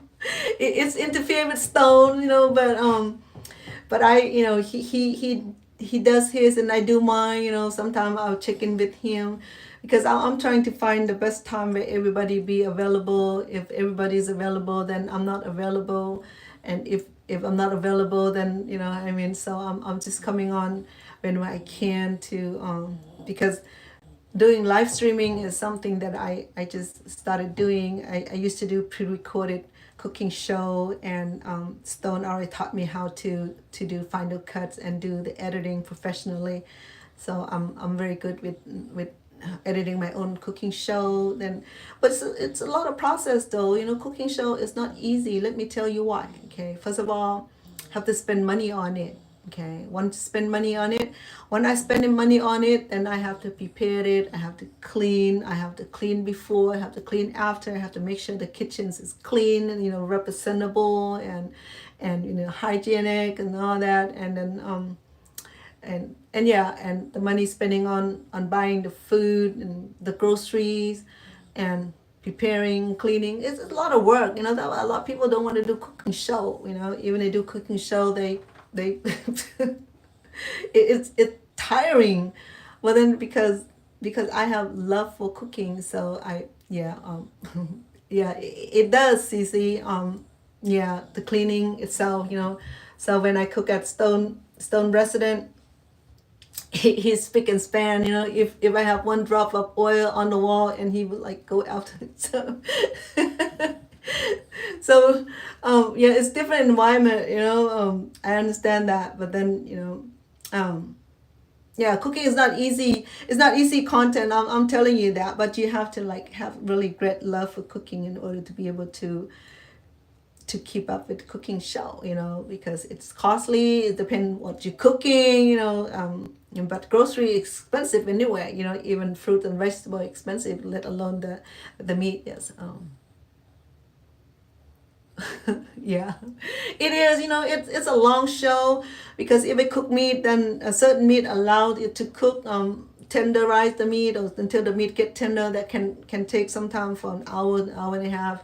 If it's pressure cooked, then it can be done in 15, 30 an hours. But then if we do regular cooking, consider that take a long time. But then some people like to stay on it. Some people just come by and hide there and there, and I mean, it's okay for me. I'm just building up my algorithm, and building my fan base, and also building my community hour watch hours, so that one day when I'm ready to to hit the jackpot, a small jackpot where I can get my monetization. So that's what I'm working on right now, to get monetizations and allow me to work from home, and with the time to care for the animals and the grandkids when they needed me for pickup and what have you, or take them to the sport or Muay Thai, or taking care of my mom. My mom, yeah, with her conditions is not all too well. So uh, what I did was that I took time off from work so that I can take care of her. I don't have to give her up to retirement home or convalescent home, because I didn't do that to my dad when my dad became seriously ill and suffered from stroke, and he never able to walk or talk for 16 years. And I left my job. I was already was the program coordinator for nonprofit organizations, and I left that job so that I can be full-time care provider for my dad. Yeah. So now my mom, it's her turn. Yeah, I do. You see her on the show. She coming down when she's still able to get ups and downs there, and her eyes is not good. She's already lost the sight on her left. She got her right eye, but then she have this eye diseases that allow her to see really well. But I allow her to be able to move around and with cautious. Yeah, yeah. I mean, because there's 6 children in from her wombs, and we all talk about that, and no one willing to give up their livelihood to take care of a mom or dad, because I did that for my dad for 16 years. It took a lot of my life, I mean, when dad passed away, and now mom seems fine then, but then now she's in her mid 80s. So she's struck with a lot of health conditions that. Oh, well, thank you, Cece. Yeah, dad passed away in 2019. Yeah, so it's been 6 years. Yeah, and so I have my mom now. Because my mom, she's not as close to other children. So she, how some parents not favor one child, but seem to have that connections, physically, mentally, and trust. You know, so that's what's going on between my mom and I. We don't see eye to eye with everything. Yeah, thank you, appreciate that for the heart. Yeah, we a lot of Asian folks, traditionally we take care of our own elderlies and feeble parents, and take care of them as the way that they took care of us. So that was like repaying the debt with gratitude. It's just like something that we always do for our family. We do not leave a family to the government's hand, or to the nursing home or convalescent home, and for strangers to take care of them. We come in to take care of our own family, even just to for me it was, yeah, great job, Cece. Yeah, it's hard work. I mean, it's getting harder because she's not only losing her sight, she's already lost her left eyes. The left eye is gone. Her right eyes, she had surgery on it. Now they said that she has other eye disease, and that she have to be on medication the rest of her life. Otherwise, she's gonna lose her sight also. And she see minimally with glasses. So that's it's another concern. and you want to have a great life and have a shiny life, it's not like that, because my mom and I, we are 20 years apart. So she's in her 80s, so I'm in my mid 60s. So I'm not too far away from her, not too far behind from her.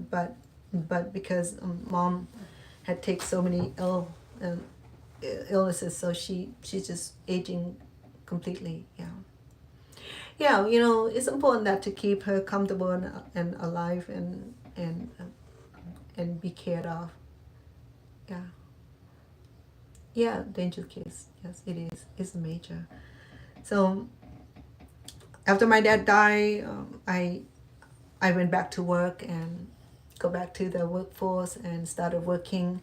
In fact, I got rehired back at the same agency that I left, and I work on many projects with the Asian community, serving the Asian communities. And when I moved here to Las Vegas, the Asian demographic is a lot smaller. It's not as big as California or Stockton, California. It's like 15,000 Cambodians, or that's just Cambodian populations. And then there's a Vietnamese, and there are Hmong, there are Mien, and there are Laotians. So in combined, it's about 30, 40 Asian population in the county. Yeah, it is depressing. But then you know what? I resolute that serving parents, it's better than having them be left at somewhere and someone else's hands. My mom's life is more important than making money, making richness and stuff like that. Because I have to appreciate my mom more, because my mom, she oh yeah, the eye diseases, because my mom, she doesn't like to see the optometrist or ophthalmologist. So up until she complained that she can't see, because she didn't like to see the doctors. And every time when I make appointment for her, and she'd be fighting, she'd be complaining. In fact, I have to file a power attorney on her, to take presidential over her health decision making, because she just fighting. And until she's blind now, and it's no reversible. The doctor said that even the surgery will not bring back her sight. So she just waited that long. And now I just noticed her hearing so bad too, because she got upset with me. Yeah, let me share a little insight about my mom. But I'm not saying not anything bad. I'm just sharing some common experience that I have with elderly people. Is that they get sensitive easily. They feeling get hurt easily. They emotional. They just emotional. Okay, so so when I speak to her, I speak normal tone, because I lost my hearing on the right side, and I have ringing. I have tinnitus. Thing gone bad a long time ago. So I lost my hearings, plus the ringing in the ears, called tinnitus or tinnitus. So it's a ringing. So as I speak to you, it's ringing, but it does not bother me anymore. I have overcome that. So I deal with my health issue also. Nothing's wrong with me. It's just a ringing in the ears and loss of hearing. So sometimes when I speak to her, she didn't hear me, and I have to raise my voice, and she said, "Why are you yelling at me? Why are you yelling at me?"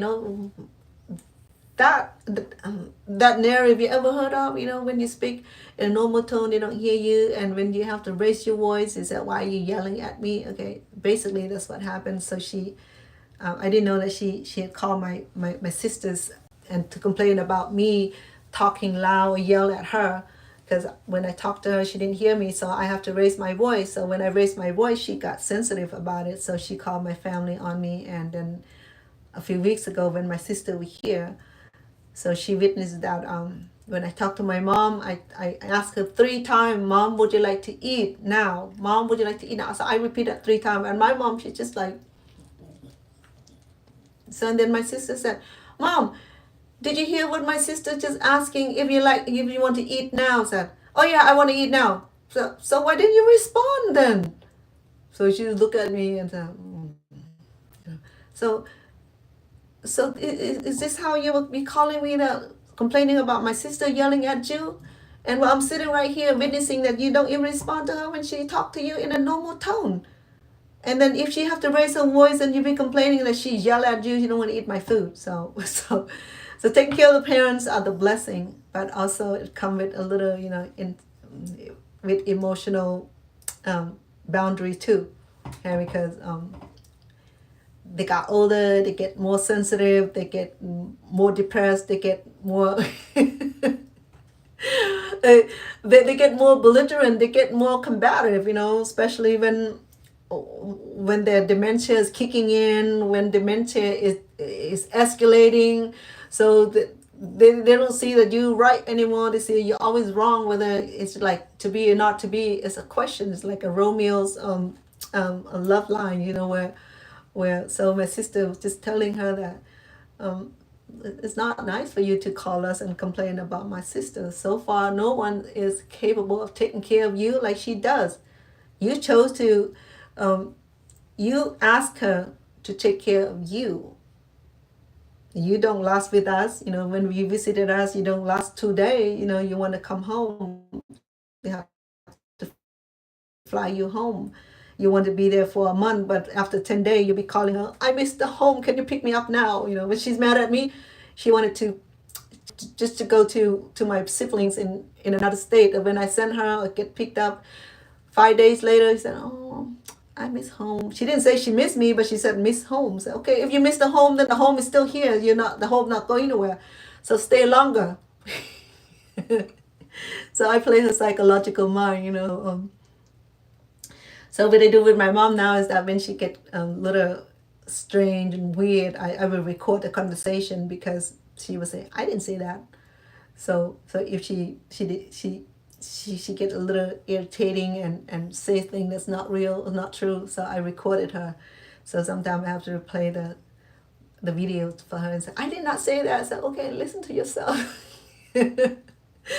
It's true. I lived through it. Cece, I'm not even talk bad about my mom. I'm just sharing some of the issue that you will face if you do take care of elderly people, especially, yeah, sure, yeah, yes, Cece, this is the second, no, actually, this is the third person that I'm taking care of, okay? I take care of my dad for 2 months will be 16 years. That's 16 years of cleaning the bottom, changing the diapers, feeding, carrying on the wheelchair. He didn't walk a day after he had like the major stroke. He had many strokes, so the last stroke, it took him completely, and he lost the will. He lost the intellect and the willpower to even. We tried all kind of physical therapy. It didn't work. We spent so much money on physical therapy that didn't even bring him back. So he was wheelchair bound for that many years. Never get up, never be able to walk. He didn't talk again, but he said a few words, but it's blurred.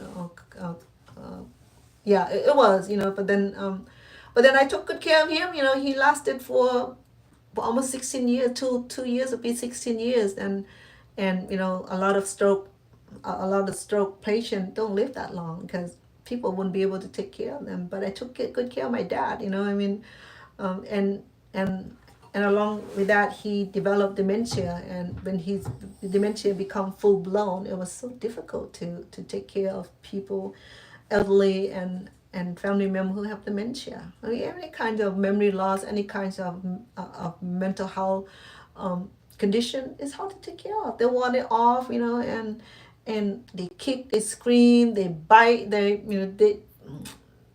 lost the good sense. They become, as 2 years old, they eat non-food items. I remember before I found out that my dad eating soaps and toiletries, cleaning products, and until I found that out, so I have to hide everything. Thank you, Cece. I'm not gonna brag, I'm not gonna boast, but my my actions speak louder than my word, because you know that my mom have 6 children, right? And she had made me her care providers, and the Cambodian term was deep. And it said that I'm leaving my bones with you. You know, that's a deep, deep shit. You know, when someone's leaving their bones with you, meaning that they want you to take care of them, that they want to have their final existence with you, and I'm okay with that. You know, I mean, I'm okay with that.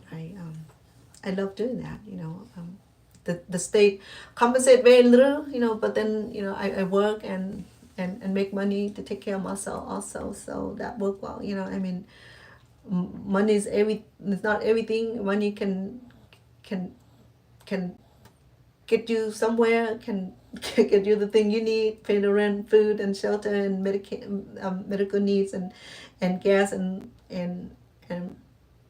provisions and all that. But above all, human life, especially your parents, you know, you cannot abandon your parents, because the Bible say that to love and respect your parents, and that's a moral obligations, and no one have to assign it to you.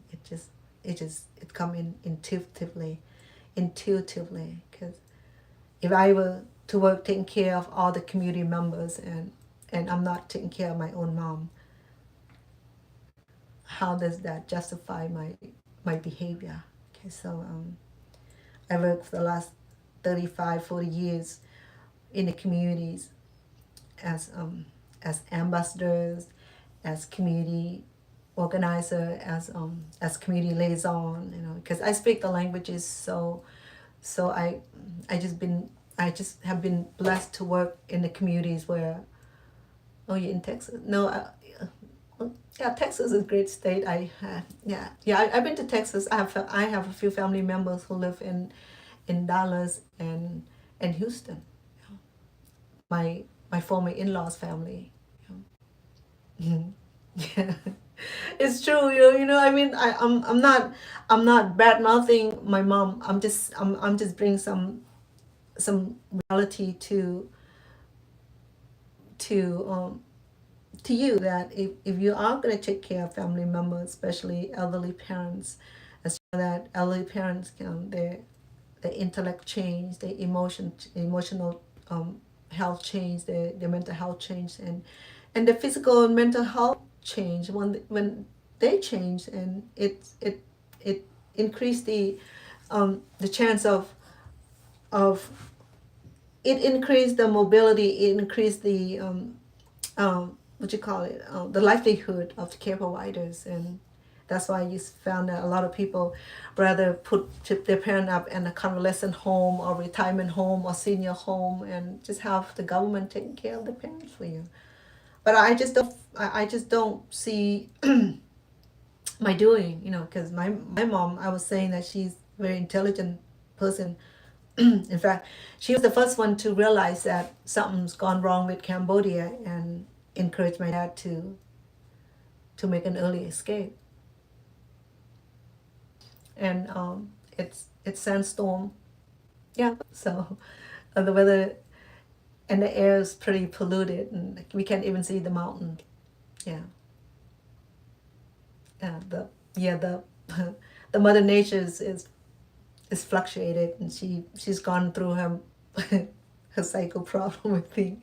Anyways, so I'm just trying to bring awareness to my audience that if you are taking care of family members, just remember that to take care of yourself physically, mentally, and financially, because when you come down to the point where you won't be able to leave the house to make an earning living, and you're not getting compensation enough to take care of your family members, because the state will pay the convalescent home, the retirement home, the senior home, all the paycheck plus extra to keep them there, but they won't pay family members, because it said that family members are obligated to take care of their own family members anyway, so the state are not obligated to pay you. So that's why a lot of people who cannot afford to be home, they take time to take their livelihood time off to take care of their family members, the elderly and feeble or ill, or even children too. You know, I mean, I haven't seen parents who give them up children to the convalescent, but they do give up for adopting and things of that nature. But a lot of time, Americans or family, not just American families, that give up their seniors or feeble parents to live on their own and allow the government to take care of them. In Illinois, they do well. In California, they do well too. But here in Las Vegas, they just very minimal, very little. They don't even pay rent. It's just ridiculous. But in California, if family members are in vegetated stage, they pay good. You know, allow the family member to be compensated, so that way they don't have to leave the family to go to work. So they pay enough for another family member to take care of their parents or disabled or handicapped members. But here in Las Vegas, maybe the whole state of Nevada are like that. I'm not sure. But I experienced that here in Clark County, they pay very little, very little, to the point where it's like it's not even enough for even grocery bills, But then, like I said, I will never make this kind of issue to be the impediment for me to provide the care for my mom. The family gonna come together and make it work. I make it work. They were able to work from home. Yeah, he get comfortable. He be snoring soon. Okay, so if you hear the loud snoring, it's not from me. He snores. Yeah, the Cece. Yeah, you have dog too, Cece? Damaged kids, you have dog. What about you guys? Have dogs? You love dog too? Yeah. Yeah, with dog, like I said, they're loving pet. Just remember that. Okay, if you have big pets around children's, and just be mindful that animals have their own instinct. They have their own behavior. Okay, we human, we brought them up in a certain environment. But for me, they're loving. They being well cared for, and I love pets. My grandchildren too, but because they're allergic to them, so they don't come around as much. Yeah. Yeah, you're right about that, Cece. Anyway, so yeah, so that's all, to bring awareness to you, that if you do plan on taking care and take time off to take care of family member, just remember this thing, okay? It's to always taking care of your own health and your own financial needs, and make sure that it's stabilized, make sure that you have a place to live, and make sure that you get enough support. Okay, for me, when I take care of my dad, it was almost like a one-man band kind of situation, because my mom will help with cooking, but she won't help with other personal care. Okay, so the personal care was on me. Changing diapers, cleaning up the mess, bathing, feeding was on me, and transporting, and it was on me. But my mom would cook, and that's all she would do, and that's all she would do for my dad. The rest was, he said, well, it's your dad, your turn to take care of him. So, okay, Mom, I'll take care of my dad. And that was a rewarding, I mean, I never knew that was going to be my turn. In our culture, it was supposed to be the first child that carried the responsibility of caring for the parents. But then my brother, he was too busy making his wealth and making his living. So because my parents already live with me, so they're not going to go anywhere. And my mom, she trusts me completely. So just like she does now, even sometimes she twists the story on me, but but she be saying sorry like hundreds of times. But then, but then I have to understand that when a dementia kicking in, a person intellect and mental capacity change, and you cannot be battered with them. So this is a stage where she become battered, and I'm sorry, not battered. Where she is more combative. That way, she be fighting with words. She was saying crazy things, and she have tendency to walk away and wandering off by herself. And this is where the protective care have to come in, where we have to get certain lock and certain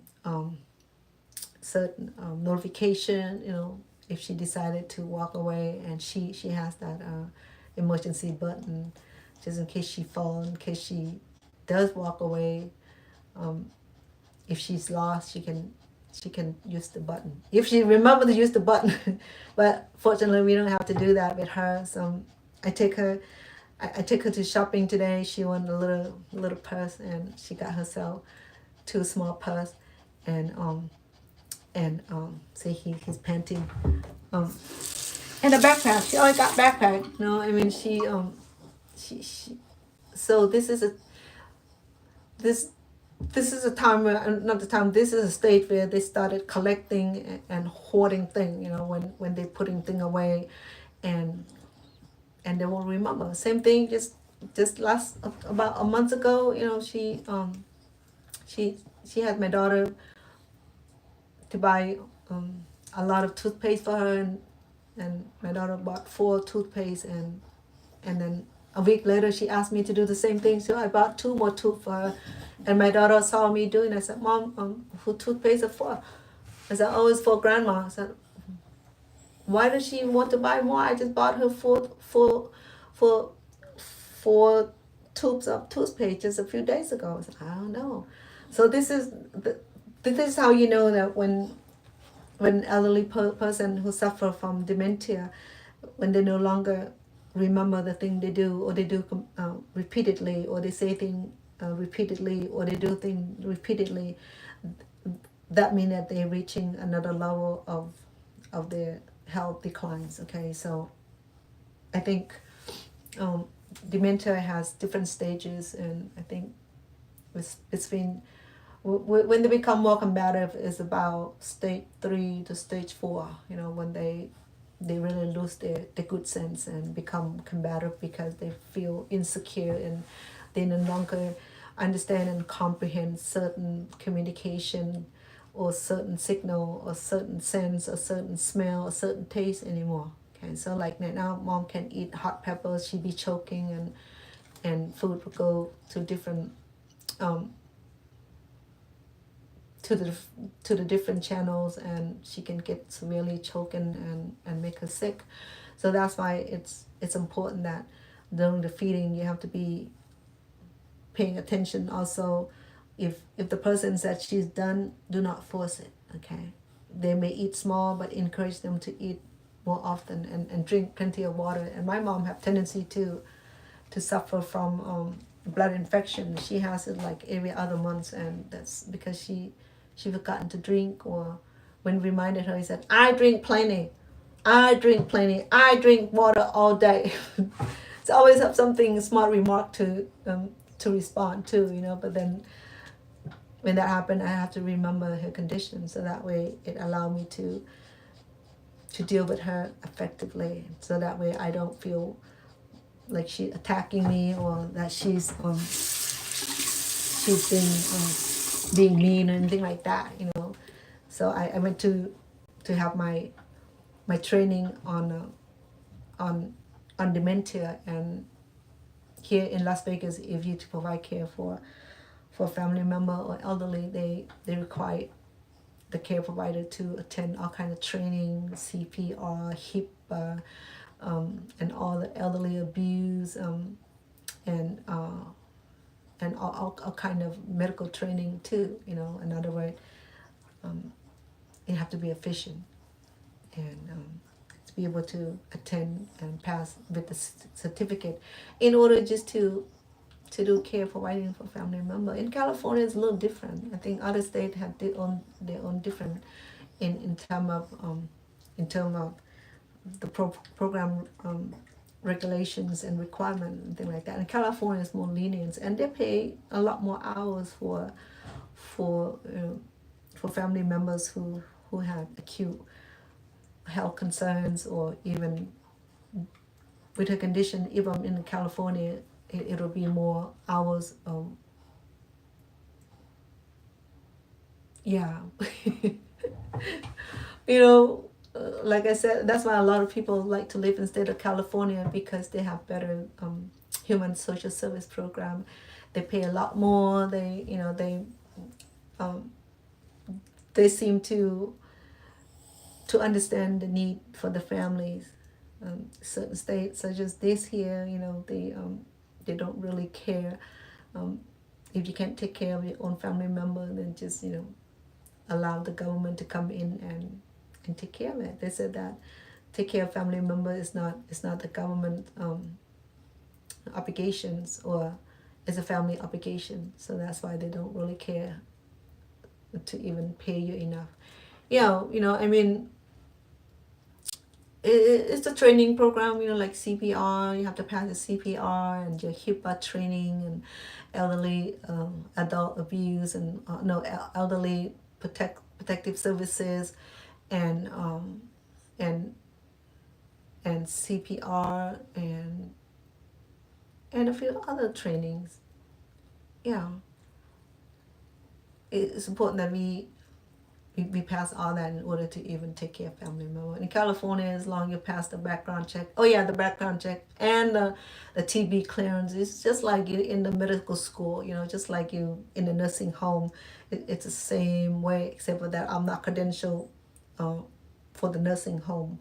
I'm credentialed to just take care of family members. I'm probably able to do it in the care facility, but not in the nursing facility, probably in a different compartment, like personal care. Yeah, anyway. So just be mindful, I mean, there's time that where you say, well, my parents are still healthy, they're still young, but we know thing happen, especially when the cardiac arrest occur, or when the stroke occur, because stroke will reoccur, it reoccur to the point where it's just cause a person to become disabled and debilitated. And when they're debilitated, they're no longer able to take care of the personal needs, and then what you gonna do? How are you gonna do? How are you gonna deal with that? Are you gonna willing to give up your family members and put them in the nursing home, convalescent home, or retirement homes, or senior home facility, care facility, or are you gonna keep at home and trying to take care of them yourself? So that decision have to come in the family. Yeah, probably so, huh? Thank you, Cece. So those decisions have to make not individually, it have to be a family decisions. You have to get help with family and have the family come in to assist with the care, maybe take turn doing so. A lot of time the families don't have time. It's the only time they have is weekend. Sometimes they want to that weekend for themselves, they want to have the weekend off, and they don't want to be bothered. So when I took care of my dad, that was the case, So my dad's always been with me. There's a few times when my sisters would take him for a week, for a few days, and just to relieve me. When I travel with my dad. I used to take him to fly with me out of state and have a little vacation with me, because then when I have him with me, I took care of him. It's good both ways. Allow him to travels, and then able me to take care of him. And so sometimes I feel better too to have him with me, when I rely on my family member to take care of him, and they don't really know how to take care of him because they don't understand his needs, especially when changing the bottoms, and it's not like changing baby diapers. Changing adult diapers is a lot nastier, a lot difficult, because then the baby, you can turn the baby, left and right, but when you do with an adult, you have to learn, you got to know how to do it right, otherwise, and it's It's not easy. I rather take care of 10 children than one adult, let's put it that way, okay? But then if it's necessary, I will take care regardless of circumstance, how difficult it is. Because I've been trained to do that for years, so I know what to do. So, but like I said, families are everything to me. My parents are everything to me because they are the one that have brought me from the hands of the communists. Cece, you want to hear some of the story where my dad make a big poop mess? Okay, so the people that are not mobilized, when they eat, they don't go to the bathroom regularly, right? They have to use enema, they have to use depositories to help them go to the bathroom, right? So sometimes when they stop poop for days, when they have a big one in the middle of your sleep, like, you can smell it. The odor is just coming from his bedrooms, or the hallway. So this is what my dad used to do, Sissy. Okay, the nasty thing that my dad did, he thought was funny because, when he reached his final stage of his dementia, they become just like little kids, like, they eat anything. He pick scrub from the crumb from the floor to eat it, and so the few times when he woke up to go to the bathroom, so I always leave the hall light on. So my dad, with that big mess, so he took off his diapers and he reached for his own feces, and then he rubbed into the wall, into the bed, to the dresser, and to the floor, onto the hallway, onto the bathroom, onto the toilet, onto the bathtub. The whole thing pool, it was like the whole thing was bathed in poops. So I was so adamant and I smelled it. The whole house was like stinking. My mom, she don't come out, and I heard she was gagging because it's like 1 a.m. Okay, so like everybody's in the sound asleep. So my son and I, my young son and I, he lived with us, so he was a big helper. So it was just a big mess here. First, I have to clean him up, put him in the tub and clean him off, and then in order to get him out, we have to clean the floor, bleach the floor, sterilize the floor, and the smell and scrubs and it took us about 2 hours to just clean up the mess. He was laughing. He was having a great time. He was like, it's so funny. When I said, Dad, I was like adamant. So he did it a few times. It was so nasty. And then when he does that, we have to throw everything away. The clothes thing that he's on, the bed sheet, the blanket, the pillow. This time where I just take the bed outside, and get a new one because the smell was so horrible. Is that even washed with bleach is still nasty, because human feces, I don't know, it's just nasty. Okay, so that was a few of occasions you talk about, poop smearing, not just the bedroom, was like onto the, because he can scoot around. Okay, so when he does that, he use his finger, his hand, rub it and scoop it out, and he got big poop because he got stuck poop. When it's out, then he's like a big one. Sometimes it take him 2 days just to get all the poop out of his system. So yeah, when he got a big one, it was like the whole house was like, it took me days to like get over it, because the smell itself, yeah, it was nasty. But I still love my dad. So my dad, since he got sick, my mom had control over his money and his paycheck, and go to my mom's and but then he still get a little money from me, because he still like to feel the money. And sometimes I take him shopping, allow him to do shopping, and take him out to eat, and allow him to learn that that life skill still, though he doesn't understand the concept anymore. But he know what money is. So sometime he had a birthday, and the family and the grandkid would give him a lot of money. He had about $600-700 on his hands, and he put it in the wallet. So a lot of time my toilet's always plugged up, and we be calling the plumbers. He come and he'll unplug it and able to flush the toilet. And so there's a last few time where the toilet keep plugging up, backing up. So we call the same guy. The guy said, you know what, this is ridiculous. I'll tell you what.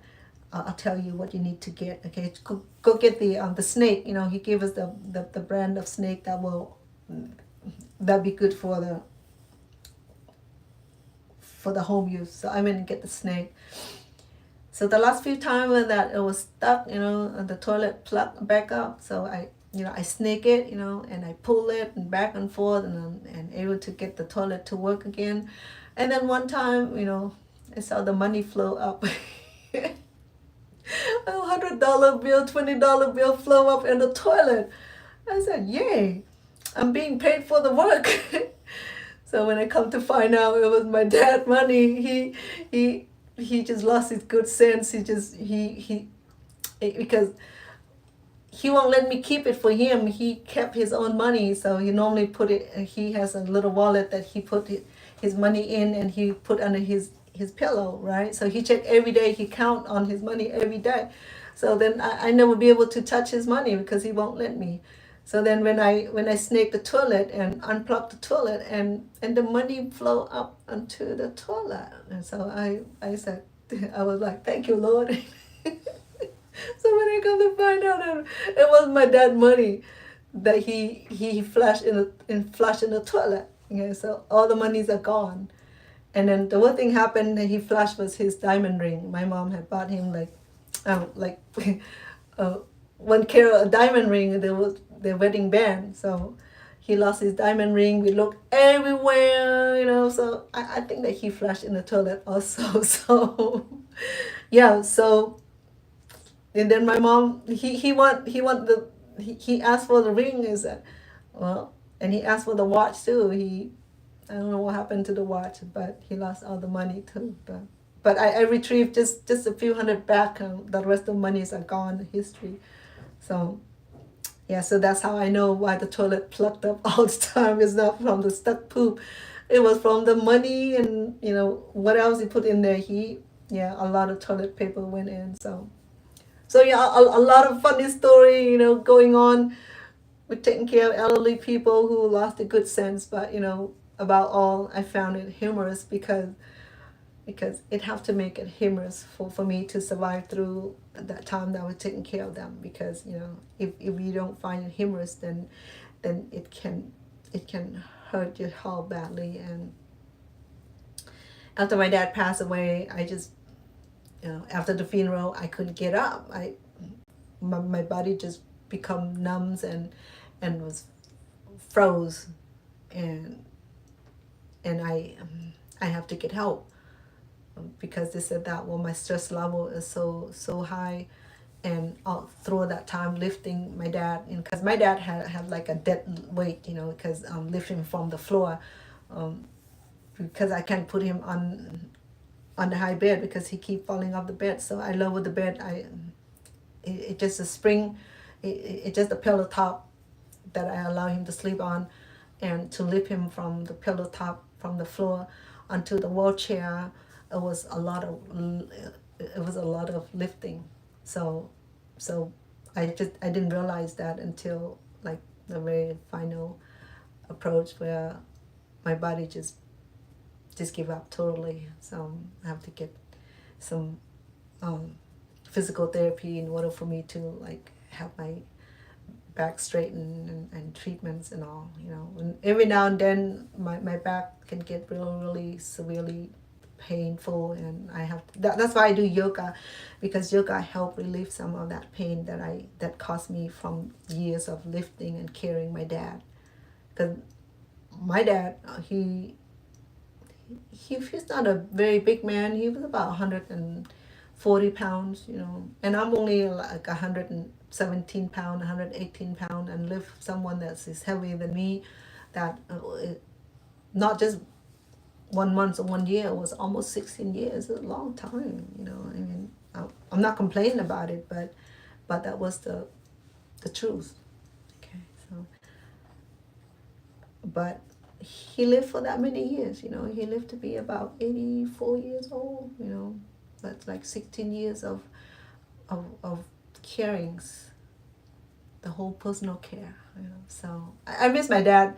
Even now, I'm still waking up the same time that I would to prepare meals and get him ready in the morning. And then I said, oh, why am I up so early for? You know, like 6 in the morning. I'm still doing 6 in the morning now.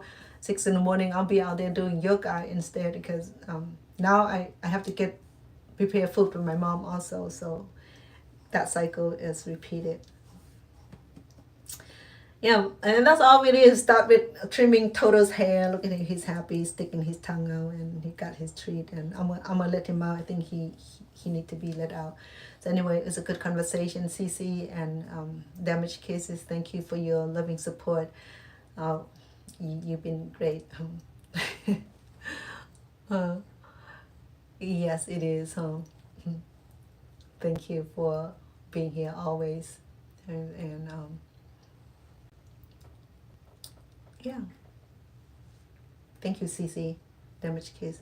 And I'll be on TikTok. You've been tremendous support, and I know that your message in 1,000 on TikTok, it's not even allow me to even respond to any of you, and but most of all, I appreciate all of you for tuning in. Though tomorrow definitely we're gonna cook something that's more the Asian authentic cooking. Okay.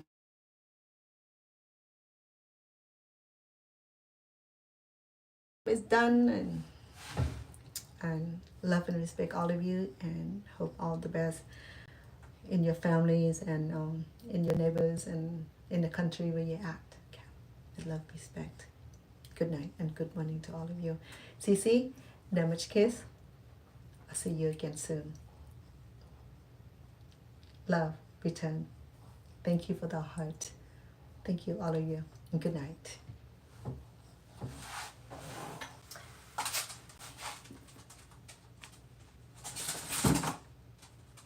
Hey.